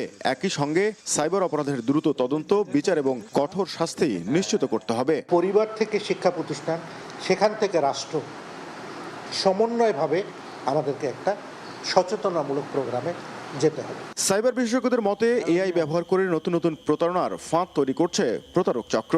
তাই আইনের প্রয়োগের পাশাপাশি সামাজিক সচেতনতা বাড়ানোর বিকল্প নেই। নাজমুল ইসলাম নিশাত, সময় সংবাদ, রংপুর। রংপুর সিটি কর্পোরেশনের বেশিরভাগ সড়ক যেন এখন মরণ ফাঁদ। কোথাও রাস্তা ভাঙা, আবার কোথাও খোঁড়াখুঁড়ির পর দীর্ঘদিন পড়ে আছে। সংস্কার কাজে ধীরগতি এবং মাঝপথে কাজ বন্ধ থাকায় প্রতিদিনই দুর্ভোগে পড়ছেন নগরবাসী। তবে সিটি কর্তৃপক্ষের দাবি, সড়ক সংস্কারে উদ্যোগ নেওয়া হয়েছে। তারেকুল ইসলামের ছবিতে রেদওয়ান হিমেলের রিপোর্ট। খানাখন্দে ভরে গেছে রাস্তা, বৃষ্টিতে সৃষ্টি হয়েছে জলাবদ্ধতা। রংপুর নগরীর অনেক সড়কের এখন এমনই চিত্র। নগরীর ফুল আমের তল থেকে 3 মাথা পর্যন্ত 5.05 কিলোমিটার সড়ক সংস্কার ও প্রশস্তকরণের অনুমোদন হলেও কাজ শুরু হয়েছে মাত্র 2 কিলোমিটার অংশের। তবে দীর্ঘ সময় কাজ বন্ধ থাকায় ক্ষোভ তৈরি হয়েছে স্থানীয়দের মধ্যে। প্রতিনিয়ত 4-5টা অ্যাক্সিডেন্ট হচ্ছে, উল্টি পড়তেছে। যখন ড্রেন হওয়ার কথা তখন ড্রেন করে নাই। এখন বর্ষাকাল, একদিকে খুঁড়ে রাখছে, একদিকে খুঁড়তেছে, কাদা বালি, আরো সামনে তো খারাপ অবস্থা। রাস্তাটার কাজ ধরছে আজকে প্রায় বছর পার হয়ে গেল, গাছটাও আজ পর্যন্ত তুলে নাই। এরা কতদিনে গাছ কাটবে আর কতদিনে রাস্তা করবে সেটা ওরাই জানে। প্রতিনিয়ত এই রোডটার মধ্যে অ্যাক্সিডেন্ট চলছে, দিনে 2-4টা অ্যাক্সিডেন্ট হবেই। একটা গাড়ি যাতায়াতের মতো নয়, গাড়ি যাতায়াত করলে উল্টে পড়ে যায়। মানে পরিস্থিতি খুবই খারাপ, এই রাস্তার বেহাল অবস্থা। ড্রেন করে থুয়ে দিচ্ছে, মানুষ সাইকেল টাইকেল নিয়ে উল্টি পড়ে না, কেউ দেখে না। অন্যদিকে দীর্ঘ সময় পড়ে থাকা জাহাজ কোম্পানি মোড় থেকে 7 মাথা পর্যন্ত 3.79 কিলোমিটার সড়ক ও 600 মিটার ড্রেন নির্মাণ কাজের সম্প্রতি উদ্বোধন করেছেন সিটির প্রশাসক। এই সড়কটি সংস্কারে অনেক দিন থেকেই আন্দোলন করে আসছিল নগরবাসী। দ্রুততার সাথেই এই কাজটি সম্পূর্ণ হবে এবং অচিরেই আমাদের এই রোড দিয়ে যে সকল নাগরিক চলাচল করেন তাদের সেই নাগরিক দুর্ভোগটি লাঘব হবে। সিটি কর্তৃপক্ষ বলছে, বরাদ্দ অনুযায়ী বিভিন্ন সড়ক সংস্কারের উদ্যোগ নেওয়া হয়েছে। আসলে প্রাথমিক প্রজেক্ট করতেই আমাদের প্রায় 3-4 মাস চলে গেছে। আমরা ঠিকাদার এখন পুরোদমে কাজ শুরু করছে। আমাদের মেয়াদ আছে আগামী 27শে জানুয়ারি পর্যন্ত। আমরা আশা করতেছি 27শে জানুয়ারির মধ্যে আমরা কাজটা শেষ করতে পারবো। সিটি কর্পোরেশনের তথ্য মতে 2025 সালের মার্চে প্রায় 22.67 কোটি টাকা ব্যয়ে রংপুর মহানগরের বিভিন্ন সড়ক ও ড্রেন প্রশস্তকরণ এবং নির্মাণ প্রকল্পের কাজ শুরু হয়, যা শেষ হওয়ার কথা রয়েছে 2027 সালের জানুয়ারিতে। সিটি কর্পোরেশনের খানাখন্দে ভরা রাস্তাগুলো দ্রুত সংস্কার হলে তবেই দুর্ভোগ কমবে নগরবাসীর। কিন্তু প্রকল্পের কাজের ধীরগতির কারণে নির্ধারিত সময়ে কাজ শেষ হবে কিনা তা নিয়ে প্রশ্ন স্থানীয়দের। রেদওয়ান হিমেল, সময় সংবাদ, রংপুর। রেলের বগি মেরামতের প্রয়োজন হয় ভারী যন্ত্রাংশের পাশাপাশি প্রচুর খুচরা যন্ত্রাংশ। ব্যবস্থা থাকলেও এর চাহিদা মেটাতে পারছে না নীলফামারীর সৈয়দপুর রেলওয়ে কারখানা। সংশ্লিষ্টরা বলছেন, যুগোপযোগী যন্ত্র ও দক্ষ জনবলের কারণে যন্ত্রাংশ উৎপাদন সম্ভব হচ্ছে না। এ কারণে বাইরে থেকে এসব কিনতে হচ্ছে। তবে কর্তৃপক্ষ বলছে, সরকারের প্রস্তাবিত প্রকল্প বাস্তবায়ন হলে সমাধান হবে সংকটের। মোহাম্মদ সোহেলের ছবিতে জাকির হোসেন বাদলের রিপোর্ট। খুচরা যন্ত্রাংশ তৈরির মিলরাইট শপ। এখানে রয়েছে 29টি হালকা ভারী মেশিন, যার প্রায় সবগুলোই বন্ধ পড়ে থাকায় মাকড়সা জাল বেঁধেছে, জমেছে ময়লার স্তূপ। যন্ত্রাংশ তৈরির অন্যতম দুটি প্রোডাকশন ও টুল রুম শপ। এখানে মোট 142টি মেশিন থাকলেও কোনো মতে চালু রয়েছে 38টি। সৈয়দপুর রেলওয়ে কারখানায় এখনো চলছে মান্ধাত্তার আমলের মেশিনারিজ দিয়ে যন্ত্রাংশ তৈরির কাজ। মালবাহী ওয়াগন ও যাত্রীবাহী কোচ মিলিয়ে প্রতি মাসে মোট 80টির সংস্কার কাজ সুষ্ঠুভাবে পরিচালনার জন্য প্রয়োজন ভারী যন্ত্রাংশের পাশাপাশি হালকা যন্ত্রাংশ। কিন্তু সৈয়দপুর রেলওয়ে কারখানায় বর্তমানে 643 প্রকার খুচরা যন্ত্রাংশ তৈরি হলেও 250 ধরনের ক্ষুদ্র যন্ত্রাংশ স্থানীয়ভাবে কিনতে বা আমদানি করতে হচ্ছে। আমাদের রেল বহরে এখন নতুন নতুন কোচ সংযোজন হচ্ছে, আধুনিক কোচ সংযোজন হচ্ছে, সেখানে আসলে আধুনিক মেশিনের খুবই প্রয়োজন। 10 জনের কাজ দেখা যাচ্ছে যে 2 জন দিয়ে করতে হচ্ছে, তাতে করে আমাদের উপর অনেক প্রেশার পড়তেছে। 30টা মেশিন রয়েছে, যার মধ্যে 8 থেকে 10টি সচল রয়েছে। যন্ত্রাংশ যদি তৈরির আরো আমরা সুযোগ পাই, তাহলে আমার মনে হয় না যে 2-1টা যেটা বাহির থেকে আনা লাগে সেটা আর আনা লাগবে না। কারখানার কর্তৃপক্ষ বলছে চরম জনবল সংকট ও প্রয়োজনীয় কাঁচামাল না পাওয়া ও সিএনসি টাইপ মেশিন না থাকায় বাধ্য হয়ে প্রয়োজন মেটাতে স্থানীয়ভাবে টেন্ডারের মাধ্যমে খুচরা যন্ত্রাংশ কিনতে হচ্ছে। র ম্যাটেরিয়ালস কালেকশন করে একটা ফাইনাল প্রোডাক্ট উৎপাদন, এটিও অনেক একটা কঠিন সাধ্য বিষয়। আগের দিনের মতো সহজ প্রক্রিয়ায় র ম্যাটেরিয়ালস ক্রয়েও ব্যবস্থা নেই। সব মিলিয়ে কারখানায় উৎপাদন ধরে রাখা আসলে অনেক ডিফিকাল্ট জব। আমরা আমাদের সাধ্যমতো তারপর চেষ্টা করে যাচ্ছি। সৈয়দপুর রেলওয়ে কারখানা কেন্দ্রে সরকারের একটি প্রকল্প হাতে নিয়েছে। এই প্রজেক্টের মধ্যে কারখানা আধুনিকায়ন এবং এই উৎপাদন সক্ষমতা বৃদ্ধিকল্পে যে সকল মেশিনপত্রের দরকার আছে সেগুলো সংস্থানের প্রকল্পে রাখা আছে। সৈয়দপুর রেলওয়ে কারখানায় বর্তমানে 1 থেকে 20 বছর বয়সের 82টি, 20 থেকে 25 বছরের 207টি ও 50 বছরের ঊর্ধ্বে 482টি মেশিন রয়েছে, যার বিপরীতে লোকবল রয়েছে 201 জন। শাকির হোসেন বাদল, সময় সংবাদ, নীলফামারী। নির্মাণ শেষ হওয়ার প্রায় 6 বছরও চালু হয়নি গাইবান্ধা জেনারেল হাসপাতালের নতুন ভবন। 50 বেডের পুরাতন অবকাঠামোতে চলছে 250 বেডের হাসপাতালের কার্যক্রম। বেড ও অবকাঠামো সংকটে মেঝে ও বারান্দাতে চিকিৎসা নিতে হচ্ছে রোগীদেরকে। দীর্ঘদিন ধরে নতুন ভবন নির্মাণ সম্পন্ন হলেও তা চালু না হওয়ায় চিকিৎসা দিতে হিমশিম খাচ্ছে হাসপাতাল কর্তৃপক্ষ। এতে ক্ষোভ জানিয়েছেন চিকিৎসা নিতে আসা রোগী ও স্বজনরা। দুর্ভোগের কথা স্বীকার করে দ্রুত নতুন ভবন চালুর আশ্বাস দিয়েছে হাসপাতাল কর্তৃপক্ষ। সোহেল রানার তোলা ছবি নিয়ে বিপ্লব ইসলামের রিপোর্ট। 50 বেডের দ্বিতল অবকাঠামোতে দীর্ঘদিন থেকে চলছে গাইবান্ধা 250 বেডের জেনারেল হাসপাতালের কার্যক্রম। 250 বেডের হাসপাতাল হলেও এখানে বিভিন্ন রোগে আক্রান্ত নিয়মিত রোগী ভর্তি থাকেন 4 শতাধিকের বেশি। আর বহির্বিভাগে সেবা নিতে আসেন প্রতিদিন প্রায় 1200 থেকে 1500 রোগী। এতে পর্যাপ্ত জায়গা না হওয়ায় রোগীদের দুর্ভোগ কমাতে হাসপাতাল চত্বরে 2018 সালে নতুন 9তলা একটি ও 6তলা একটি ভবন নির্মাণের কাজ শুরু হয়। এতে আশায় বুক বাঁধেন স্থানীয়রা। কিন্তু নির্মাণ কাজ শেষ হওয়ার প্রায় দীর্ঘ 6 বছর অতিবাহিত হলেও নতুন ভবন চালু না হওয়ায় চিকিৎসা নিতে এসে বিড়ম্বনায় পড়ছেন রোগীরা। রোগীর তুলনায় বেড ও জায়গা কম হওয়ায় মেঝে ও বারান্দায় রেখে চিকিৎসা দেওয়া হচ্ছে রোগীদের। বাধ্য হয়ে আবার একই বেডে থাকছেন ভিন্ন রোগের একাধিক রোগী। বহির্বিভাগেও একই অবস্থা। চিকিৎসা সেবা নিতে এসে অসুস্থ মানুষ হয়ে যাচ্ছেন আরও অসুস্থ। দীর্ঘ সময়েও নতুন ভবন চালু না হওয়ায় ক্ষোভ জানিয়েছেন রোগী, স্বজন ও স্থানীয়রা। এখন রুগী নিয়ে বেড়াচ্ছি, বারান্দা তো বেড নেই, ভেতরেও বেড নেই, এখানে বেড পাচ্ছি না, তাই এখন সিঁড়ির উপরে আসি চিকিৎসা নিচ্ছি। এক বেডে 4 জন 5 জন, অথচ সামনে যে ভবনটা তৈরি আছে পেছনে, ওখানে ওটা চালু করা হচ্ছে না। রাস্তার মাঝখানে শুয়ে আছে। যেমন যুগে নতুন ভবন চালু হইতো তখন সবাই ওইখানে যা চিকিৎসা নিতে পারত। চালু করলে খুবই সুবিধা হবে, কারণ রোগীরা এইভাবে অসুস্থ হয়ে পড়ে থাকা খুবই সমস্যা। রোগীদের পাশাপাশি ভবন অভাবে এমন পরিবেশে চিকিৎসা দিতেও বিড়ম্বনায় পড়ছেন চিকিৎসকরা। রোগীদের দুর্ভোগের কথা স্বীকার করে দ্রুত নতুন ভবনে চিকিৎসা কার্যক্রম শুরু করার আশ্বাস দেন হাসপাতাল কর্তৃপক্ষ। 50 শয্যার অবকাঠামোয় আমরা এতগুলো রোগী ভর্তি রাখি, এটা আমাদের জন্য একটা সেবা দেওয়া কষ্টকর। আমাদের নতুন বিল্ডিং ইতিমধ্যে হস্তান্তরিত হয়েছে 9তলা ভবন, এবং আমরা খুব দ্রুততম সময়ের মধ্যেই আমরা ওখানে ইনডোর শিফট করব।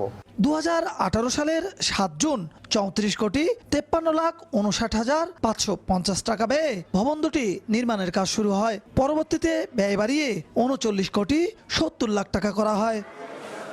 বিপ্লব ইসলাম, সময় সংবাদ, গাইবান্ধা। চাঁপাইনবাবগঞ্জে মহানন্দা নদীতে নিখোঁজ হয়েছে এক শিশু। সোমবার দুপুরে রাজারামপুর এলাকার পিয়াস বিশ্বাসের ঘাটে মহানন্দা নদীতে মামা ও খালাতো ভাইয়ের সঙ্গে গোসলে নামে শিশু আব্দুল্লাহ। এক পর্যায়ে নদীতে তলিয়ে যায় শিশুটি। নদীতে স্থানীয়রা তাকে খোঁজাখুঁজি শুরু করেন। খবর পেয়ে ঘটনাস্থলে পৌঁছে উদ্ধার অভিযান শুরু করে ফায়ার সার্ভিস ও ডুবুরি দল। আব্দুল্লাহ রাজারামপুর পশ্চিমপাড়া এলাকার শাহাবুল ইসলামের ছেলে। সে স্থানীয় তালিমুল কুরআন নুরানি মাদ্রাসার 2য় শ্রেণীর শিক্ষার্থী।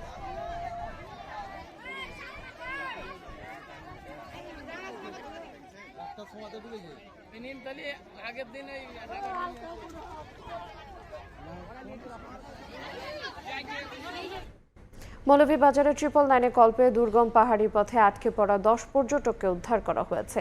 শ্রীমঙ্গল ফায়ার সার্ভিস জানায়, ঢাকা ইন্টারন্যাশনাল ইউনিভার্সিটির 10 শিক্ষার্থী কমলগঞ্জের দুর্গম পাহাড়ি পথে হামহাম জলপ্রপাত দেখতে রওনা দেয়। এক পর্যায়ে পাহাড়ি উঁচু নিচু পথ হারিয়ে ফেলে তারা। এ সময় পাহাড় পিছলে নিচে পড়ে যায় এক শিক্ষার্থী। পথ হারিয়ে ফেলেন অন্যরাও। পর্যটক দলের একজন জাতীয় জরুরি সেবা নম্বরে ফোন দেয়। খবর পেয়ে ঘটনাস্থলে পৌঁছে পুলিশ ও ফায়ার সার্ভিস। সোমবার বিকেলে আটকে পড়া 10 শিক্ষার্থীকে উদ্ধার করা হয়। আহত পর্যটককে শ্রীমঙ্গল উপজেলা স্বাস্থ্য কমপ্লেক্সে চিকিৎসা দেওয়া হয়েছে।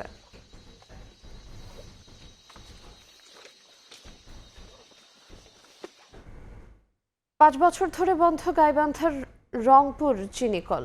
অযত্ন অবহেলায় পড়ে আছে হাজার কোটি টাকার মূল্যবান যন্ত্রপাতি। খোলা আকাশের নিচে রোদ বৃষ্টিতে নষ্ট হচ্ছে মূল্যবান যানবাহন। অথচ মিলের ইনচার্জ ও স্থানীয় সংসদ সদস্য বলছেন, কারখানাটি চালু করতে যা দরকার সবই আছে। হেদায়েতুল ইসলাম বাবুর 3 পর্বের ধারাবাহিকের প্রতিবেদন। আজ থাকছে প্রথম পর্ব।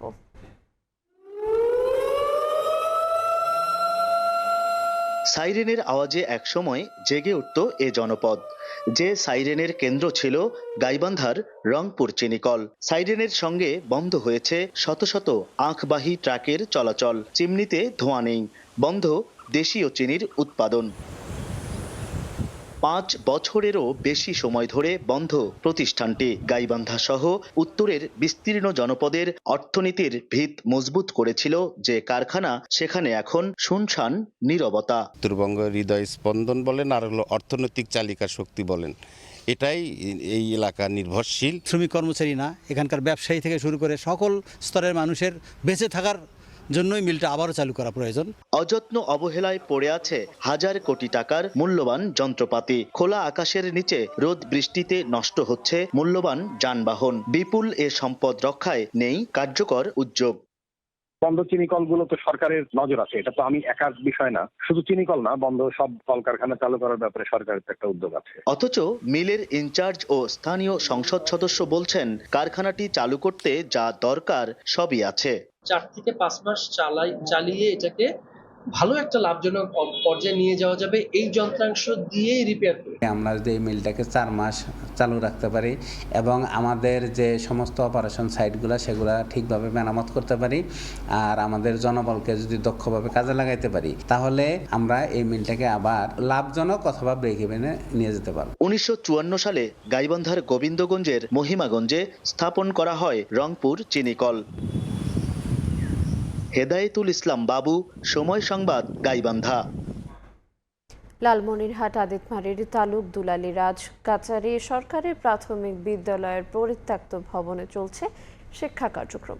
বাধ্য হয়ে পাশের একটি মন্দিরের বারান্দায় চলছে শিক্ষার্থীদের পাঠদান। এতে দুশ্চিন্তায় অভিভাবকরা, অমনোযোগী হচ্ছেন শিক্ষার্থীরা। সুফিয়ান আল হাসানের তথ্য এবং আমিনুল ইসলামের ছবি নিয়ে রিপোর্ট। লালমনিরহাটের আদিতমারি উপজেলার সীমান্ত ঘেঁষা গ্রাম তালুক দুলালী। 1978 সালে শিক্ষার আলো ছড়াতে গড়ে ওঠে রাজকাছারি সরকারি প্রাথমিক বিদ্যালয়। কিন্তু শিক্ষার এমন আলো ছড়ানো প্রতিষ্ঠান আজ নিজেই ধুঁকছে আলোর অভাবে। 2013 সালে জাতীয়তাকরণ হওয়া বিদ্যালয়টি 2টি ভবন থাকলেও প্রায় 2 বছর আগে উপজেলা প্রকৌশলী দপ্তর একটি ভবনকে জরাজীর্ণ ও ঝুঁকিপূর্ণ ঘোষণা করে। এরপর থেকেই বন্ধ রয়েছে এই ভবনটি। অপর ভবনের 2টি কক্ষে চলছে অফিস ও 2টি শ্রেণীর কার্যক্রম। শ্রেণীকক্ষ সংকটে পড়ে 2 শিফটের এই বিদ্যালয়ে প্রাক প্রাথমিক ও তৃতীয় শ্রেণীর শিক্ষার্থীদের আশ্রয় নিতে হয়েছে পাশের দুর্গা মন্দিরের বারান্দায়। খোলা আকাশের নিচে মেঝেতে বসেই চলছে তাদের পাঠদান। এতে দিন দিন শিক্ষার পরিবেশ নষ্টের পাশাপাশি কমছে শিক্ষার্থীদের মনোযোগ। আমাদের স্কুলে ক্লাস ভাঙ্গা, আমরা মাঝে মাঝে মন্দিরে, বটতলায়, বারান্দায় বিভিন্ন জায়গায় ক্লাস করি। আমাদের বসতে অসুবিধা হয়, লেখলে ঘাড় ব্যথা করে। আমরা চাই ঊর্ধ্বতন কর্তৃপক্ষ খুব দ্রুতই আমাদের ভবনের ব্যবস্থা করে শিক্ষা কার্যক্রম সঠিকভাবে পরিচালিত করার জন্য ভবন ঝুঁকিপূর্ণ ঘোষণার পর এলজিডি এবং শিক্ষা অফিসে বহুবার চিঠি পাঠানোর কথা বলা হলেও কোনো ব্যবস্থা গ্রহণ করেননি কর্তৃপক্ষ, জানান উপজেলা নির্বাহী কর্মকর্তা। দ্রুত 2টি অস্থায়ী রুম তৈরি করব এবং স্থায়ী বিল্ডিংয়ের জন্য ঊর্ধ্বতন কর্তৃপক্ষকে চিঠি আকারে, রেজুলেশন আকারে পাঠাবো। বর্তমানে বিদ্যালয়টিতে শিক্ষার্থীর সংখ্যা 253 জন। সময় সংবাদ, লালমনিরহাট। কোনো কাজে আসছে না কুড়িগ্রামের উলিপুর পৌরসভার 11 কোটি টাকা ব্যয়ে নির্মিত বিশুদ্ধ পানি সরবরাহের 4টি পাম্প। পৌরবাসীর অভিযোগ, নির্মাণের 3 বছর পেরিয়ে গেলেও সুপেয় পানি পাচ্ছেন না তারা। বিভিন্ন উপায়ে সংগ্রহ করা পানির উপর নির্ভর করতে হচ্ছে তাদের। এদিকে গ্রাহক সংখ্যা পূরণ না হওয়ায় পাম্প চালু না করার অজুহাত জনস্বাস্থ্য প্রকৌশল দফতরের। বাদশা সৈকতের তথ্য এবং জামিল মিয়ার ছবিতে রিপোর্ট। পাম্প হাউসের পাশে বসানো হয়েছে গভীর নলকূপ, দেয়া হয়েছে বিদ্যুৎ সংযোগও, কিন্তু বছরের পর বছর সেই পাম্প হাউস ও বাউন্ডারি দেয়ালের গেটে ঝুলিয়ে রাখা হয়েছে তালা। একই চিত্র উলিপুর পৌরসভার সুপেয় পানি সরবরাহের জন্য স্থাপন করা 4টি পাম্প হাউসের। 1998 সালে প্রায় 60,000 জনসংখ্যা নিয়ে গঠিত হয় 27.34 বর্গ কিলোমিটারের কুড়িগ্রামের উলিপুর পৌরসভা। প্রথম শ্রেণীর পৌরসভায় উন্নীত হওয়ার পর 2022 সালে সুপেয় পানি সরবরাহের লক্ষ্যে 4টি পাম্প হাউস স্থাপন করে জনস্বাস্থ্য প্রকৌশল অধিদপ্তর। 2023 সালে পাম্প স্থাপন ও পাইপ বসানোর কাজ হয়েছে ঠিকই, কিন্তু এক ফোঁটাও সুপেয় পানি পায়নি বাসিন্দারা। পৌরবাসীর অভিযোগ, কোনো কারণ ছাড়াই বছরের পর বছর তালাবদ্ধ করে রাখা হয়েছে পাম্প ঘরগুলো। এতে বিশুদ্ধ পানির অভাবে নানা দুর্ভোগ পোহাতে হচ্ছে পৌরসভার 2650টি পরিবারকে। বন্ধ আছে, কোনো অফিসারও আসে না, কেউ আসে না, মানে এগুলো পানি খেয়ে আমরা অনেক অসুস্থ হই। এত টাকার জিনিস পড়ে থাকবে কেন? আমাদের তো এই তাহলে পৌরসভায় বাজেট নিয়ে আসিয়ে ফেলে রাখার কোনো প্রশ্নই ওঠে না। প্রত্যাশা করছিলাম এখানে সুপেয় পানি পাবো, কিন্তু আমরা সে পানির থেকে বঞ্চিত। তাড়াতাড়ি এটা পরিচালনা করা হোক যাতে জনগণ খুব তাড়াতাড়ি এটা বাস্তবায়ন দেখতে পারে। প্রকল্পের মাধ্যমে বিশুদ্ধ পানি সরবরাহের জন্য নির্ধারিত গ্রাহক সংখ্যা পূরণ হলেই পাম্প ঘরগুলো চালু করার কথা জানায় জনস্বাস্থ্য প্রকৌশল অধিদপ্তর। এখানে 2600 হাউস কানেকশন ধরা আছে, আমরা তালিকা পেয়েছি পৌরসভার কাছ থেকে 700। বাকি তালিকা পেলে আমরা কাজটা সম্পন্ন করে দিতে পারবো এবং পানি সাপ্লাই শুরু হয়ে যাবে। তাদের সাথে বসেছিলাম, তারা তালিকা দিবে আমাদের, মাইকিং এবং প্রচারণা তারা করতেছেন যাতে মানুষ এটার জন্য আবেদন করে। প্রকল্পের আওতায় প্রায় 3 কোটি টাকা ব্যয়ে 4টি গভীর নলকূপ এবং পাম্প হাউস নির্মাণ করা হয়, আর প্রায় 8 কোটি টাকা ব্যয়ে 33 কিলোমিটার পাইপলাইন স্থাপন করা হয়। সময় সংবাদ, কুড়িগ্রাম। বঙ্গোপসাগরে সৃষ্ট নিম্নচাপ ও রেকর্ড বৃষ্টিপাতে তলিয়ে গেছে বরিশালের বিস্তীর্ণ এলাকা। বিভাগের প্রধান নদ নদীর পানি বিপদসীমা পেরিয়ে যাওয়ায় চরম দুর্ভোগে বাসিন্দারা। পানি উন্নয়ন বোর্ড বলছে পরিস্থিতির দ্রুত উন্নতি হতে পারে। সুমন হাসানের তোলা ছবিতে বিস্তারিত মেহেদী হাসান বাপ্পির রিপোর্টে। চারিদিকে শুধু পানি আর পানি। জোয়ারের ফলে ঘরের ভেতরেই হাঁটু সমান পানি জমেছে বরিশালের নিম্নাঞ্চলে। বঙ্গোপসাগরে সৃষ্ট লঘুচাপের প্রভাবে টানা কয়েকদিন ধরে বিভাগের অন্তত 8টি নদ নদীর পানি বিপদসীমার ওপর দিয়ে প্রবাহিত হচ্ছে। অস্বাভাবিক জোয়ারে প্লাবিত হয়েছে জেলার হিজলা, মেহেন্দিগঞ্জ, মুলাদি সহ সদর উপজেলার বেশ কয়েকটি এলাকা। বাসিন্দাদের দিন কাটছে চরম দুর্ভোগে। এমন জোয়ারের পানি ওঠে আমাদের ঘর বাড়ি পানিতে তলানিয়া, রাস্তাঘাট তলাইয়া গেল, কোমর সমান পানি উঠে যায়। বাচ্চা কাচ্চা নিয়ে সব এক খাটের উপরে তা লাগে, তারপরে এইতে পানি হইতে এই কোমর মানতায়। আবহাওয়া অধিদপ্তর বলছে চলতি মাসেই বরিশালের রেকর্ড 340 মিলিমিটারের বেশি বৃষ্টিপাত হয়েছে। বরিশাল সহ দেশের বিভিন্ন অঞ্চলে মৌসুমী বায়ু সক্রিয়, যেই কারণে আগামী 4-5 দিন বৃষ্টিপাত অব্যাহত থাকবে। পানি উন্নয়ন বোর্ড বলছে লঘুচাপের প্রভাবে কিছু নদ নদীর পানি বিপদসীমার উপর দিয়ে প্রবাহিত হচ্ছে, তবে শীঘ্রই স্বাভাবিক হবে পরিস্থিতি। বড় নদীগুলোর আমরা যে পানির সমতল নিচ্ছি সেখানে এই 3 দিনে বিপদসীমা অতিক্রম করেছে এবং বিপদসীমার প্রায় 12 থেকে 15 সেন্টিমিটার উপর দিয়ে পানি উঠছে। দুর্যোগ ব্যবস্থাপনা কমিটির তথ্য মতে প্রতি বছর অস্বাভাবিক জোয়ারের পানিতে বরিশাল জেলায় 1.5 লাখের বেশি মানুষ পানিবন্দী হন। মেহেদী হাসান বাপ্পি, সময় সংবাদ, বরিশাল। এদিকে উজানের ঢলে পানির স্রোতে শেরপুরে ভেঙে পড়ল ব্রিজ, জীবিত উদ্ধার করা হয়েছে শিশুসহ 3 জনকে। বৃষ্টি ও ঢলে লালমনিরহাটে বাড়ছে তিস্তার পানি, পৌঁছেছে বিপদসীমার কাছাকাছি। পরিস্থিতি সামাল দিতে খুলে দেওয়া হয়েছে ব্যারাজের 44টি জল কপাট। নদী তীরবর্তী এলাকায় মানুষ আতঙ্কে দিন কাটাচ্ছেন। এদিকে দেশের উত্তর ও মধ্যাঞ্চলে অতি ভারী বৃষ্টির পূর্বাভাস দিয়েছে আবহাওয়া অধিদপ্তর। পাহাড়ি ঢলে পানির তোড়ে ভেঙে গেছে বেইলি ব্রিজ। সোমবার দুপুরে 2 শিশুসহ 3 জনকে নিয়ে ভেঙে পড়ে শেরপুরের চেল্লাখালী নদীর দক্ষিণ সন্ন্যাসী ভিটা নয়াপাড়ার ব্রিজটি। এ সময় তারা সাঁতরে তীরে ওঠার চেষ্টা করে, স্থানীয়রা পরে তাদের উদ্ধার করে। মেঘালয়ের ভারী বর্ষণে নেত্রকোনায় বাড়ছে বিভিন্ন নদ নদীর পানি। ভোরে কলমাকান্দা সীমান্তের গজারমারি এলাকায় পানি ঢুকে একটি বিদ্যালয়ের একাংশ ভেঙে যায়। সোমেশ্বরী শাখার উবদাখালী ডাকবাংলো পয়েন্টেও পানি বেড়েছে।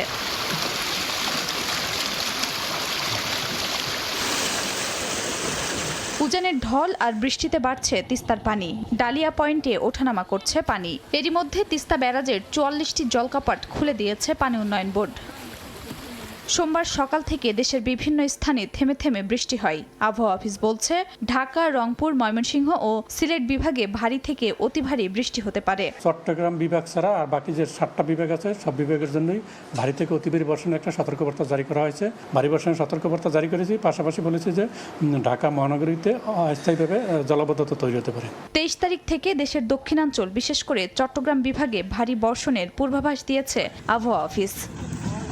খাদিজা স্বপ্না, সময় সংবাদ। ভোরের সময় ছিল আমার কাছে। পরবর্তী সংবাদগুলো জানাতে যুক্ত হবেন সহকর্মী মেজবাহুল আলিফ। ধন্যবাদ আইরিন। পরবর্তী সংবাদগুলো জানাতে সঙ্গে থাকবো আমি মেজবাহুল আলিফ। বিদ্যুৎ বিল নিয়ে চরম ভোগান্তির পাশাপাশি অতিরিক্ত অর্থ ব্যয়ে অনেকটাই নাজেহাল ঠাকুরগাঁওয়ের নেসকোর গ্রাহকরা। তাদের অভিযোগ, মিটারের রিডিং না দেখে বিল করার কারণে বাড়তি ইউনিটের বোঝা টানতে হচ্ছে তাদের। অভিযোগ অস্বীকার করে ব্যবস্থা নেওয়ার আশ্বাস কর্তৃপক্ষের। রবিউল ইসলামের ছবিতে জিয়াউর রহমান বকুলের রিপোর্ট। বিদ্যুৎ বিক্রয় ও বিতরণ বিভাগ নেসকোর দেয়া সংযোগে ঠাকুরগাঁয়ের বেশিরভাগ গ্রাহক গুনছেন অতিরিক্ত অর্থ। বিদ্যুৎ বিলের সঙ্গে অতিরিক্ত ভ্যাট ও ডিমান্ড চার্জ পরিশোধ করতে হয় গ্রাহককে। এরপরেও ইউনিট প্রতি গুনতে হচ্ছে অতিরিক্ত অর্থ। গ্রাহকদের অভিযোগ, মিটারে ইউনিটের সংখ্যা কম থাকলেও মিটার না দেখে কয়েক গুণ বাড়িয়ে ভুতুরে বিদ্যুৎ বিলের কাগজ ধরিয়ে দেয় কর্তৃপক্ষ। এতে প্রতিনিয়ত অতিরিক্ত অর্থ ব্যয়ের পাশাপাশি নানাভাবে হয়রানির শিকার হতে হচ্ছে তাদের। তারা একটা আনুমানিক বিল করতেছে, কোনো মাসে হয়তো বিল আসছে, ওইটার উপরে আনুমানিক একটা বিল করে দিয়ে চলে যাচ্ছে।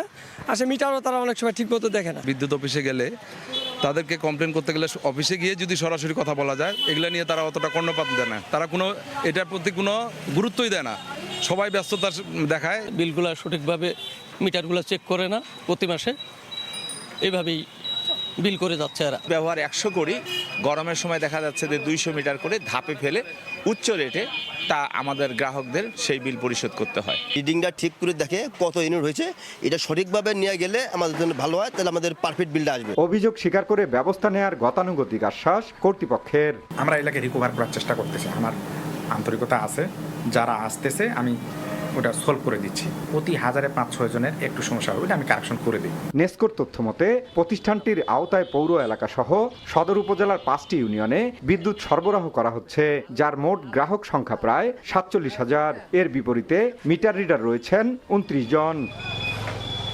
জিয়াউর রহমান বকুল, সময় সংবাদ, ঠাকুরগাঁও। দিনাজপুরে হিলি রেল স্টেশন ও আশেপাশে দ্রুত ছড়িয়ে পড়েছে বিষাক্ত আগাছা পার্থেনিয়াম। এতে দেখা দিয়েছে স্বাস্থ্য ঝুঁকি। চিকিৎসকদের মতে পার্থেনিয়ামের সংস্পর্শ মানবদেহের জন্য ক্ষতিকর, তবে রেল কর্তৃপক্ষ জানিয়েছেন দ্রুত আগাছা অপসারণের ব্যবস্থা নেওয়া হচ্ছে। শফিকুল ইসলাম শফিকের তথ্য এবং মোহাম্মদ আমির হামজার ছবিতে রিপোর্ট। সবুজের ফাঁকে শুভ্র ফুল, দেখতে অপরূপ মনে হলেও এটি বিষাক্ত আগাছা পার্থেনিয়াম। বর্তমানে পার্থেনিয়ামে ছেয়ে গেছে দিনাজপুরের হিলি রেল স্টেশন। স্টেশন মাস্টারের কার্যালয়ের আশপাশ সিগন্যাল পয়েন্ট ও রেল লাইনের পাশে দাঁড়িয়ে আছে এই আগাছা। চিকিৎসকদের মতে এই আগাছার স্পর্শ কিংবা ফুলের রেণু বাতাসে ছড়িয়ে ত্বকে অ্যালার্জি, চুলকানি, হাঁপানি ও শ্বাসকষ্ট সহ নানা জটিল রোগের ঝুঁকি তৈরি করে। এজন্য দ্রুত আগাছা অপসারণের দাবি জানিয়েছেন স্থানীয়রা। গাছগুলো বিস্তার করার কারণে আমরা এখানে খেলতে পারি, আমাদের জন্য এবং পশু পাখির জন্য খুবই ক্ষতিকর একটা গাছ। ফুল মনে হলো কিন্তু এগুলো একটু বিষধর গাছ, এগুলা তো ধ্বংস করা দরকার, এগুলা মানুষের অনেক ক্ষতি হয়। সরাসরি যদি আমরা টাচ করি, আমরা স্কিনে যদি টাচ করি, সেই স্কিনের জায়গাতে আমাদের ডার্মাটাইটিস হয়ে যায়। এই পরাগরেণুগুলো যদি আমাদের শ্বাসনালীর মাধ্যমে আমাদের ফুসফুসে গিয়ে জমা হয়, সেক্ষেত্রে অ্যাজমা বা হাইপারসেনসিটিভিটি টাইপের রিঅ্যাকশনগুলো হয়ে থাকে। কৃষি বিভাগ বলছে পরিত্যক্ত জমিতে পার্থেনিয়াম দ্রুত বিস্তার লাভ করে। এজন্য আগাছা গোড়া সহ তুলে আগুনে পুড়িয়ে ধ্বংস করলে বিস্তার রোধ করা সম্ভব। ক্লোরিন যুক্ত যে কোনো উইডিসাইড, সেই উইডিসাইডের মধ্যে আমাদের যে খাবার যে লবণ আছে সোডিয়াম ক্লোরাইড, সেই লবণ পানির সঙ্গে মিশিয়ে যদি স্প্রে করা যায়, সেক্ষেত্রে আগাছাটা নির্মূল করা সম্ভব। এদিকে যাত্রীদের স্বাস্থ্য ঝুঁকি বিবেচনায় দ্রুত আগাছা পরিষ্কার করার আশ্বাস স্টেশন মাস্টারের। প্রতিনিয়ত আমরা কিন্তু পরিষ্কার পরিচ্ছন্ন করি। গত পরশুদিনও কিন্তু আমাদের কার্যক্রম চলছে এবং আপনারা হয়তো দেখবেন আমাদের বিভিন্ন ঘাস এবং সামনে ওষুধ দিয়ে আমরা মারছি পরিবেশ ঠিক রাখার জন্য। পার্থেনিয়াম পরিষ্কার করার সময় অবশ্যই হাত মোজা ও মাস্ক ব্যবহার করতে হবে বলে পরামর্শ দিয়েছেন চিকিৎসকরা। সময় সংবাদ, হিলি। ভোরের সময় আরো থাকছে।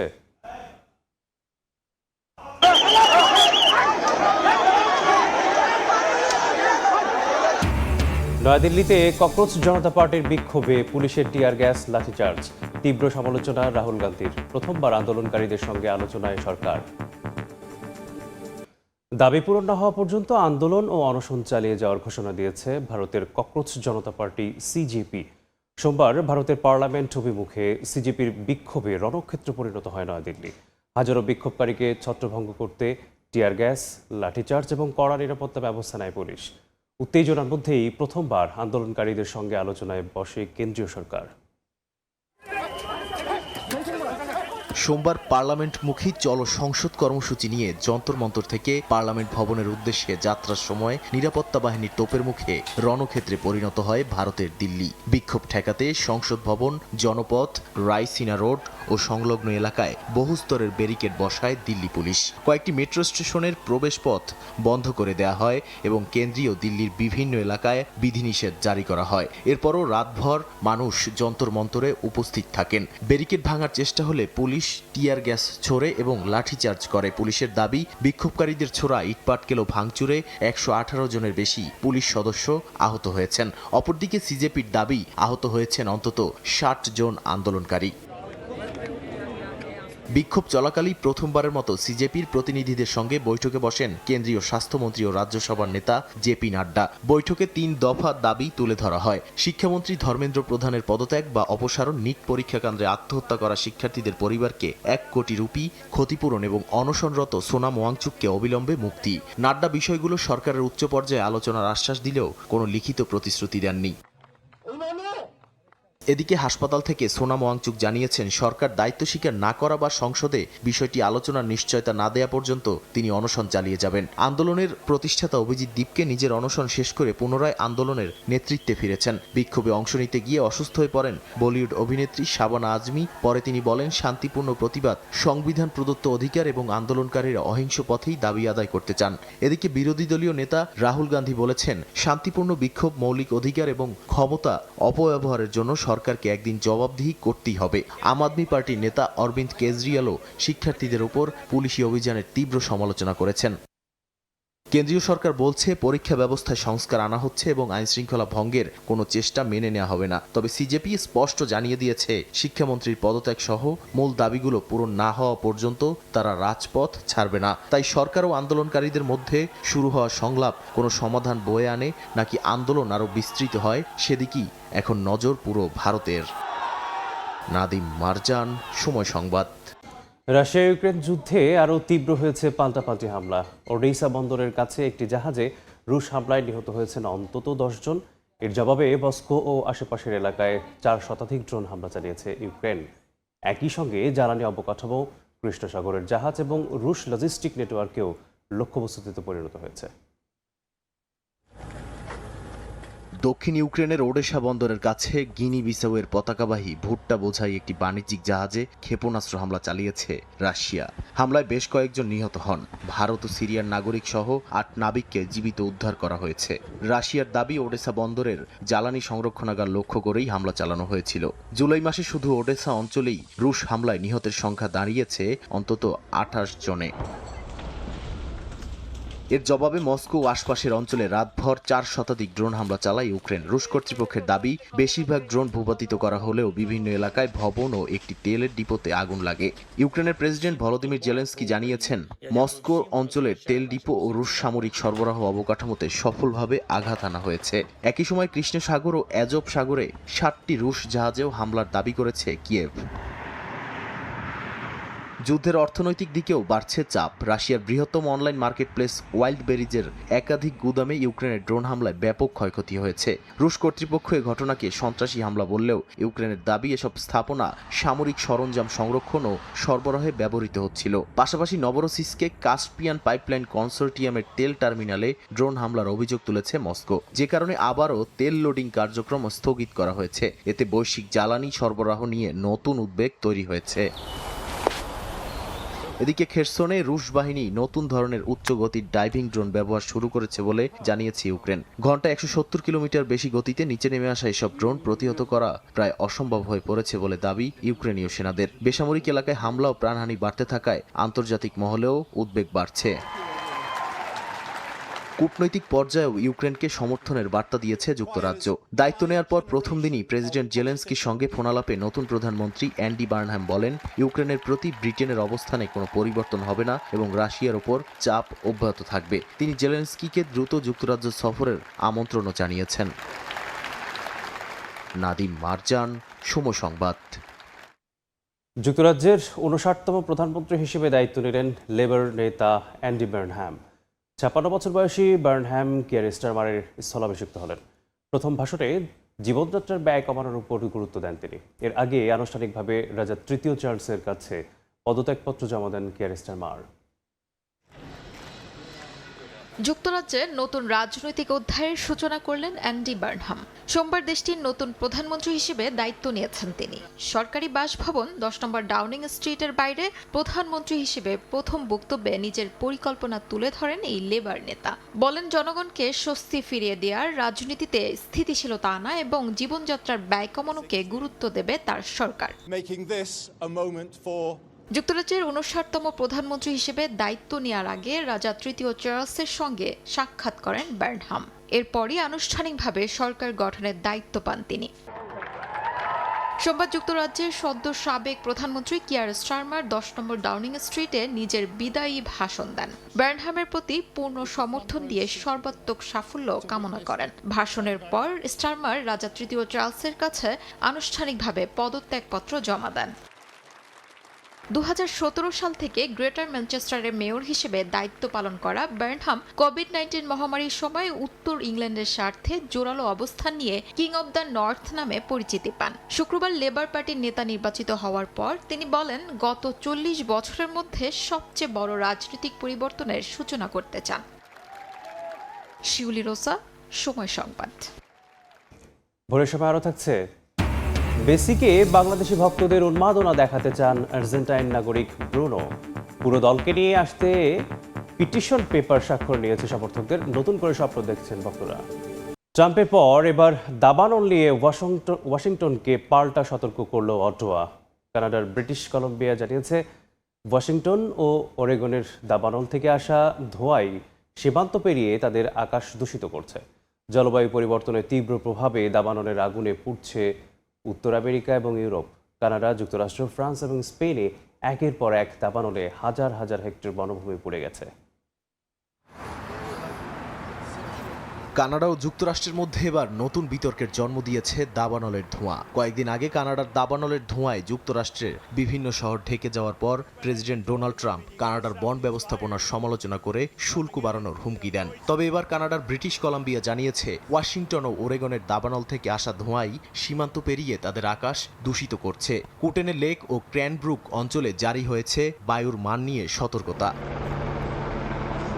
কানাডা জুড়ে এখনও সক্রিয় রয়েছে 843টি দাবানল, এর মধ্যে 181টি পুরোপুরি নিয়ন্ত্রণের বাইরে, আর আরও 532টি আগুনেও কার্যকর দমন অভিযান শুরু করা যায়নি। প্রধানমন্ত্রী মার্ক কার্নি বলেছেন, জলবায়ু পরিবর্তন মোকাবিলা এবং দাবানল নিয়ন্ত্রণ কোনো একক দেশের দায়িত্ব নয়।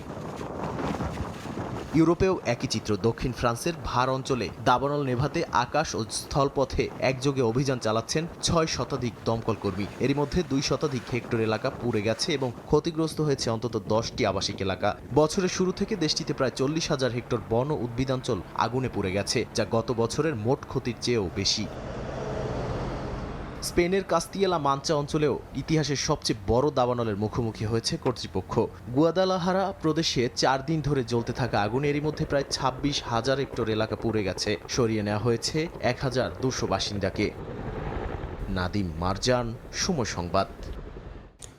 কৃত্রিম বুদ্ধিমত্তা ভিত্তিক চিকিৎসা প্রযুক্তিতে নতুন অগ্রগতি দেখালো চীন। 2026 সালের ওয়ার্ল্ড এআই কনফারেন্সে রোগ নির্ণয়, আলঝেইমারের প্রাথমিক শনাক্তকরণ সহ বিভিন্ন উদ্ভাবন বিশ্বজুড়ে চিকিৎসা বিশেষজ্ঞদের দৃষ্টি কেড়েছে। বিশেষজ্ঞদের মতে চিকিৎসা সেবার ঘাটতি কমাতে এআই হতে পারে কার্যকর সমাধান।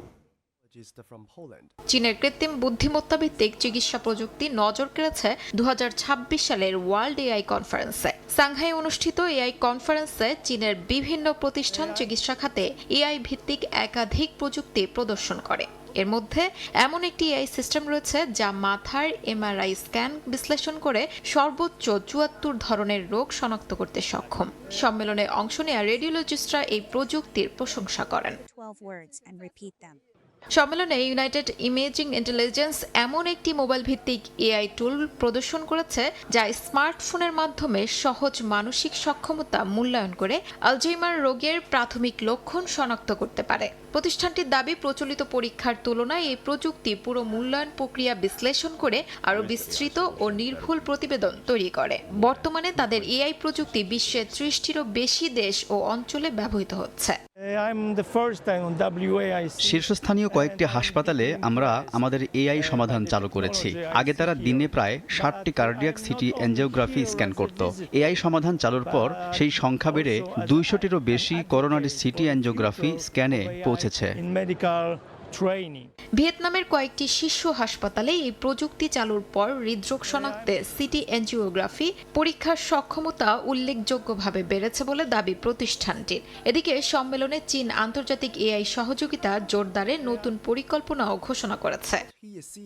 শিউলি রোজা, সময় সংবাদ। সৌদি আরব চালু করেছে 1 বছর মেয়াদী মাল্টিপল এন্ট্রি ওমরা ভিসা। নতুন এ ব্যবস্থায় 1 বছরের মধ্যে একাধিকবার ওমরা পালনের সুযোগ পাবেন মুসল্লিরা।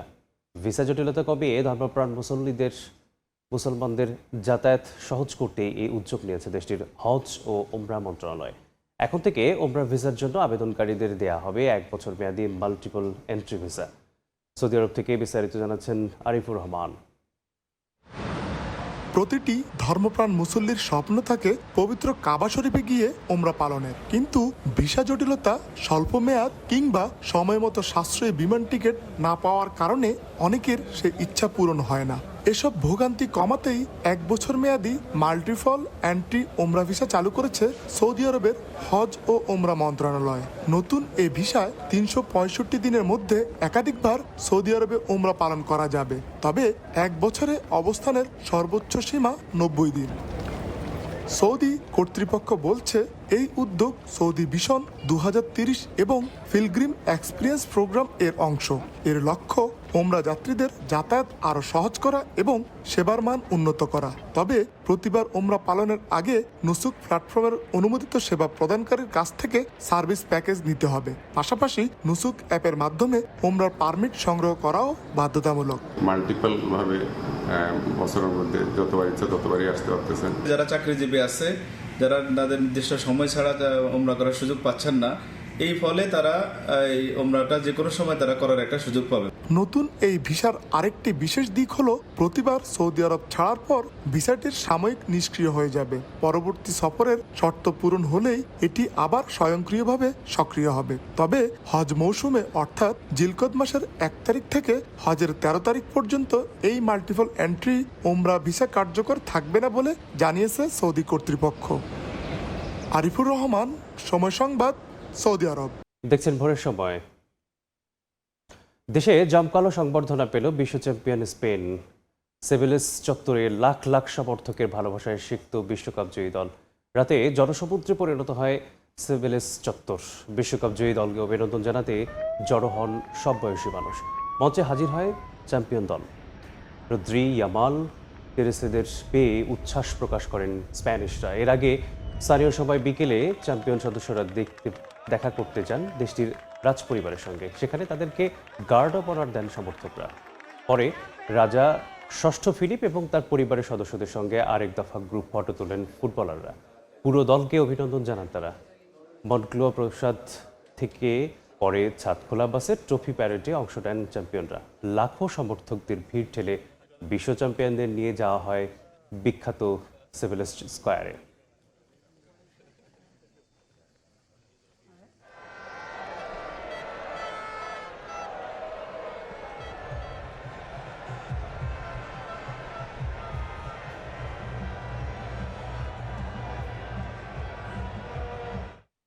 16 বছর পর আবারও সেই চিরচেনা সকাল। তবে আজ ভোরের আলোতে মিশে আছে এক অন্যরকম ভালো লাগা। আর্জেন্টিনা বধের পর স্পেনের ঘুম ভেঙেছে বিশ্ব চ্যাম্পিয়ন হিসেবে।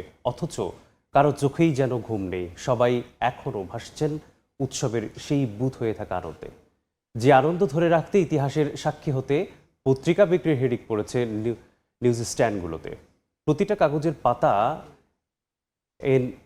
পাতা এনে দিয়েছে আজ এক একটি সোনার মডেল।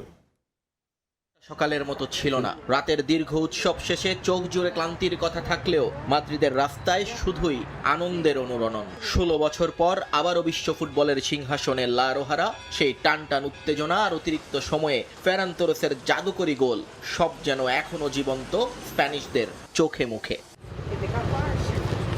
ঐতিহাসিক মুহূর্তটাকে ফ্রেমবন্দি করে রাখতে সকাল সকাল মানুষ ছুটেছেন নিউজ স্ট্যান্ডগুলোতে। স্পেনের পতাকায় শরীর জড়িয়ে পত্রিকার কপি সংগ্রহ করেছেন অনেকে, যেন এই কাগজ শুধু খবর নয়, একটা চিরস্থায়ী স্মারক। আজকে ঘুম থেকে ওঠার পরও মনে হচ্ছে আমরা যেন এখনো সেই উত্তেজনার ঢেউর উপর ভাসছি। সত্যি বলতে ম্যাচ জেতার পর এই আনন্দটা ধরে রাখতে আমরা পত্রিকাও কিনেছি, যাতে এটা সবসময় বাড়িতে সংগ্রহ রেখে দিতে পারি। একদিন আগে শেষ হয়ে যাওয়া ম্যাচের বিশ্লেষণ করতেও পিছপা হচ্ছেন না অনেকে। এখনো খুঁজে বেড়াচ্ছেন এই দারুণ পারফরমেন্সের পেছনের গল্প। তারা দুর্দান্ত খেলেছে, এক কথায় অসাধারণ। অন্যদিকে মেসিকে তো মাঠেই খুঁজে পাওয়া যায়নি। স্পেনকে নিয়ে যারা নানা কথা বলছিল, আমাদের সামর্থ্য নিয়ে প্রশ্ন তুলছিল, তাদের উদ্দেশ্যে বলবো, দেখো আজ আমরা কোথায়। স্পেনের এই উৎসবে সামিল হতে আর বিশ্বজয়ের সাক্ষী হতে মাদ্রিদের রাস্তায় ভিড় জমিয়েছেন বহু বিদেশি পর্যটক। পুরো শহরের এই বাঁধ ভাঙা জোয়ারে গা ভাসিয়েছেন তারাও। অসাধারণ, সত্যি অবিশ্বাস্য একটা অভিজ্ঞতা। চমৎকার একটা উৎসব হচ্ছে এখানে। আমি নিজে ব্রাজিলিয়ান হয়েও এখানকার উন্মাদনা দেখে পুরোপুরি মুগ্ধ। সুভেনির শপগুলোতে জার্সি আর স্কার্ফ কেনার ধুম পড়ে গেছে। বিশ্বজয়ের এই আনন্দ যে আরো বহুদিন স্পেনের আকাশ বাতাসকে মাতিয়ে রাখবে তার বলার অপেক্ষা রাখে না। নিয়ন মোহাইমিন, সময় সংবাদ। এবারের বিশ্বকাপে বিতর্ক আর সমীকরণ হাত ধরাধরি করে চলেছে। গোল্ডেন বল পুরস্কার যার 9তম সংস্করণ। লিওনেল মেসিকে পেছনে ফেলে কেন গোল্ডেন বল উঠল স্প্যানিশ মিডফিল্ডার রদ্রির হাতে? মাঠের ম্যাজিক নাকি টেকনিক্যাল মাস্টার ক্লাস? ব্যক্তিগত স্কিল নাকি দলের জয়ে অলরাউন্ড পারফরমেন্স? ঠিক কোন বিবেচনায় ঘটল এই ঘটনা? আবেগ সরিয়ে চলুন জেনে নেই ফুটবল ব্যাকরণ কি বলছে। গোল্ডেন বল দেওয়ার নিয়মটা আসলে কি? অনেকেই মনে করেন শুধু গোল বা অ্যাসিস্টেই এই পুরস্কারের মাপকাঠি, কিন্তু ফিফা বলছে টুর্নামেন্টের অফিসিয়াল টেকনিক্যাল স্টাডি গ্রুপ এবং অনুমোদিত মিডিয়া প্যানেলের ভোটে সেরা খেলোয়াড় নির্বাচন করা হয়। এখানে একজন খেলোয়াড়ের পজিশন ভিত্তিক কার্যকারিতা, দলের জয়ে তার সরাসরি প্রভাব, চাপের মুখে পারফর্ম করার ক্ষমতা এবং পুরো টুর্নামেন্টে পারফরমেন্সের ধারাবাহিকতার উপর ভিত্তি করে দেয়া হয় রেটিং পয়েন্ট। এবার আসা যাক রদ্রির ফুটবলীয় ব্যাখ্যায়।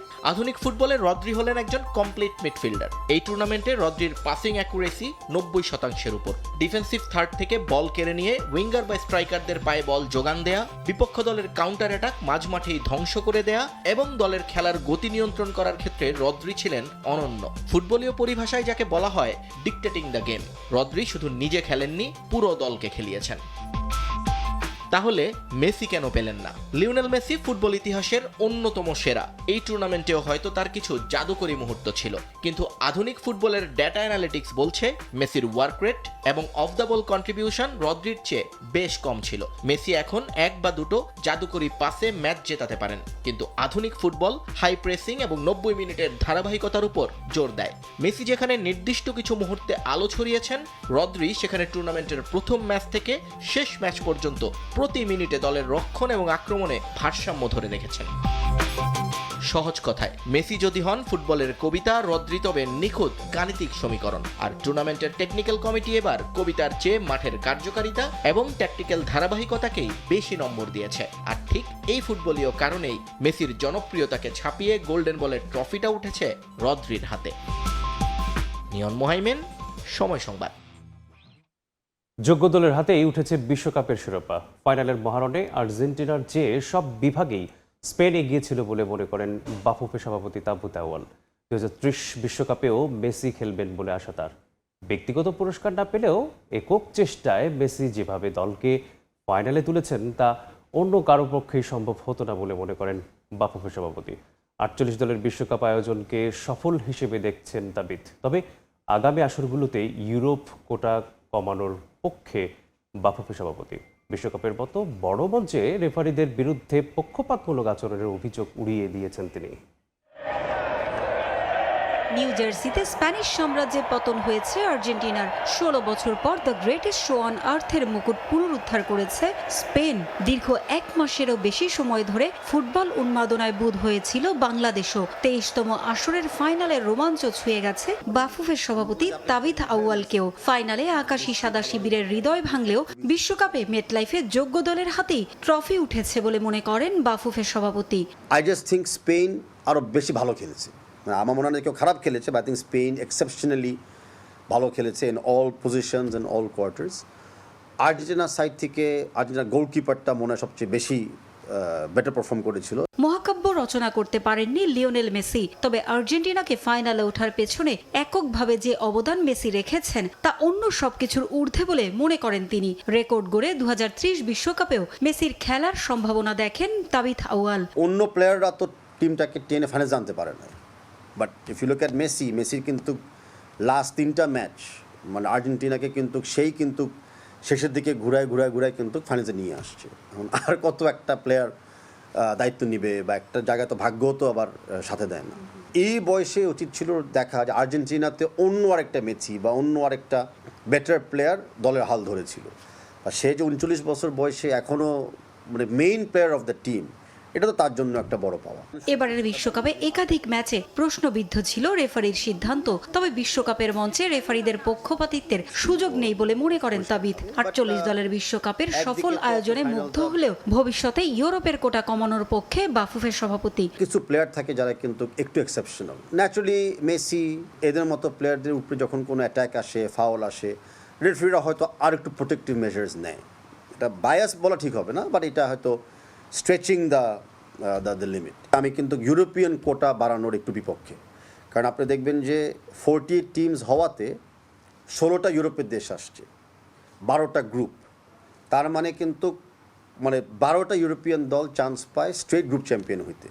অ্যান্ড এবার কিন্তু আপনি দেখছেন 10টা ইউরোপিয়ান টিম কিন্তু নেক্সট রাউন্ডে উঠে গিয়েছিল। সো এখানে আমি মনে করি যদি একটু কোটা ইউরোপটা কমায় অন্য কন্টিনেন্টের করে যদি বাড়ানো যেত তাহলে একটু বেটার হতো। ইউরোপ কোটা কমে এলে অন্য দলগুলোর জন্য বিশ্বকাপের পরের রাউন্ডে জায়গা করে নেওয়া সহজ হবে বলে মনে করেন বাফুফের সভাপতি। আমার মনে হয়েছিল হয়তো জিততে পারবেন। পারভিন আক্তার, সময় সংবাদ, ঢাকা। অনেক কিছু তো হতে পারে। লিওনেল মেসি সহ পুরো আর্জেন্টিনা জাতীয় দলকে বাংলাদেশে নিয়ে আসতে চান আর্জেন্টাইন নাগরিক ব্রুনো। বিশ্বকাপ ফাইনাল দেখতে এসে পিটিশন পেপারে স্বাক্ষর নিয়েছেন লাল সবুজ সমর্থকদের। প্রত্যাশা দুদেশের সমর্থকদের চাওয়ায় মেসিকে দেখাবেন বাংলাদেশের উন্মাদনা। মন ভাঙার রাতে আর্জেন্টাইন নাগরিকের এই উদ্যোগে নতুন করে স্বপ্ন দেখেছেন বাংলাদেশের আকাশী সাদা ফ্যানরা। বিশ্বকাপ শুরুর দিকে বাংলাদেশে এসেছিলেন এই আর্জেন্টাইন নাগরিক ব্রুনো। কোয়ার্টার ফাইনালের আগেই ফিরে যান নিজ দেশে। তবে আর্জেন্টিনা ফাইনালে ওঠার পর আবারও ছুটে আসেন ঢাকায়। শুধু বিশ্বকাপ ফাইনালের উন্মাদনার সাক্ষী হতেই নয়, সঙ্গে নিয়ে আসেন আরও বড় এক স্বপ্ন। লিওনেল মেসি সহ পুরো আর্জেন্টিনা দলকে বাংলাদেশে নিয়ে আসতে চান ব্রুনো। কেন তার আবারও ফেরা, এই প্রশ্নের উত্তরটা এভাবেই দিয়েছিলেন ব্রুনো। যদিও রাতটা ছিল বিষণ্ণতার, হতাশ হয়েছেন এমন পরাজয়েও। একটা কাগজ যেখানে লেখা আমরা স্বাক্ষর গ্রহণ করছি যেন আর্জেন্টিনা জাতীয় দল বাংলাদেশে আসে, যেখানে বাংলাদেশি সমর্থকদের সাইন নিচ্ছেন তিনি। একইভাবে সাইন নেবেন আর্জেন্টিনার নাগরিকদেরও। তার প্রত্যাশা এরা পৌঁছাবে মেসি পর্যন্ত, তাতে আল বিসিলিস্তেরা পা রাখবেন লাল সবুজের দেশে।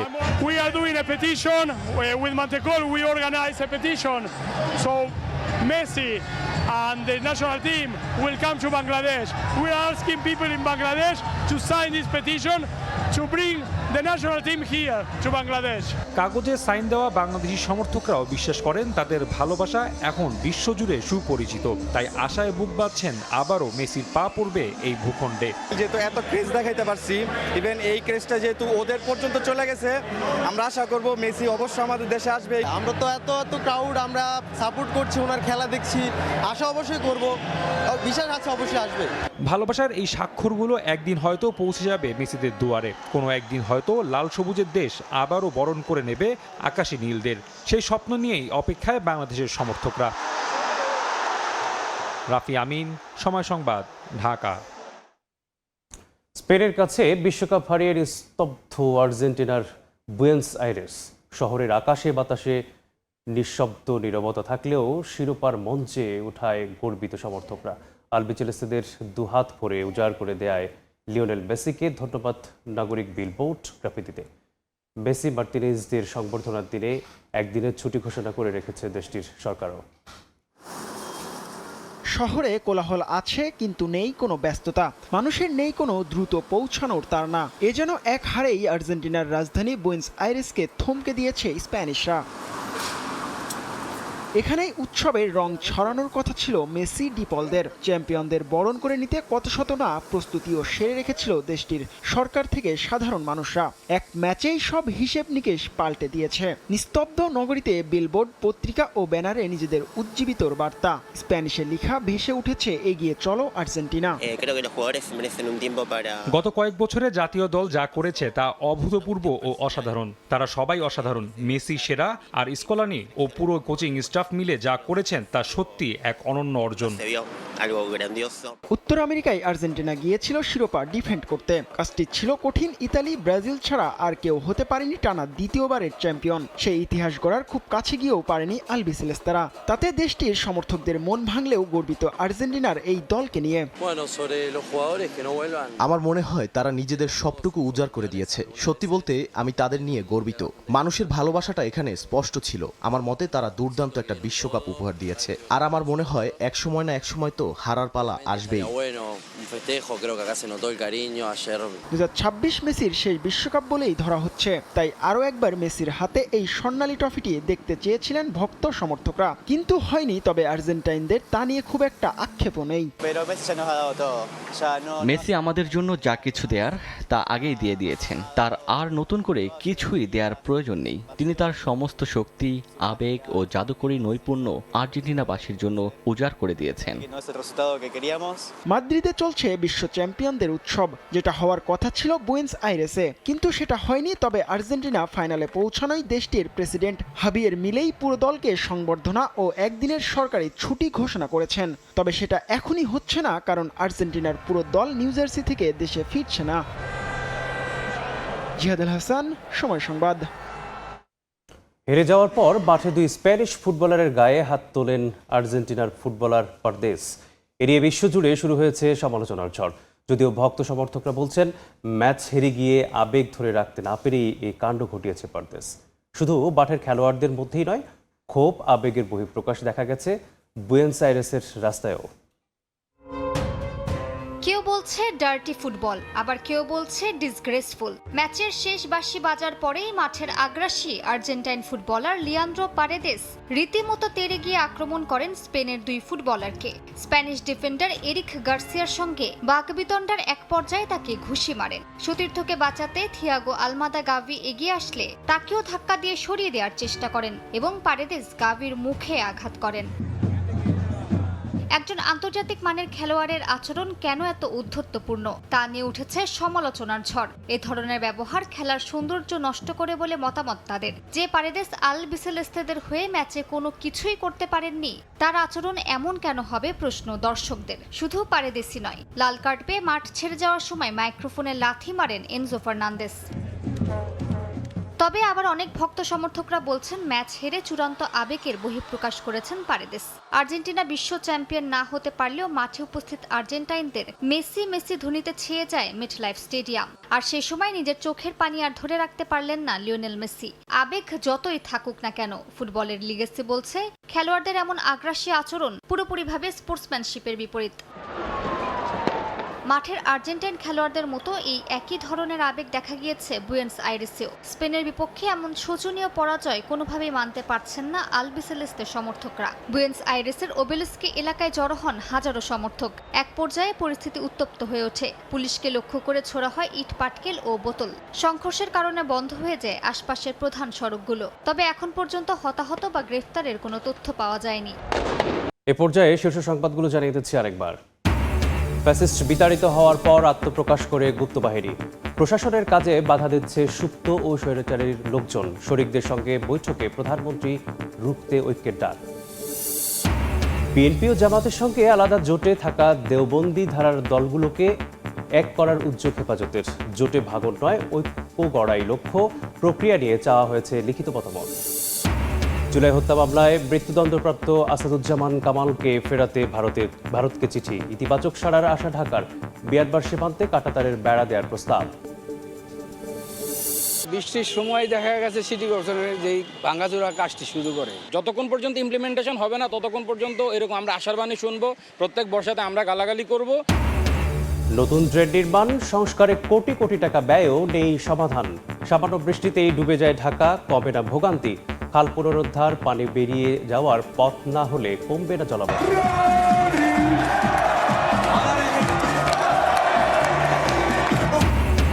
সিভিলিস চত্বরে লাখো মানুষের উচ্ছ্বাস। দেশে জমকালো সংবর্ধনা পেল বিশ্ব চ্যাম্পিয়ন স্পেন। সমর্থকদের ভালোবাসায় সিক্ত বিশ্বকাপ জয়ী দল।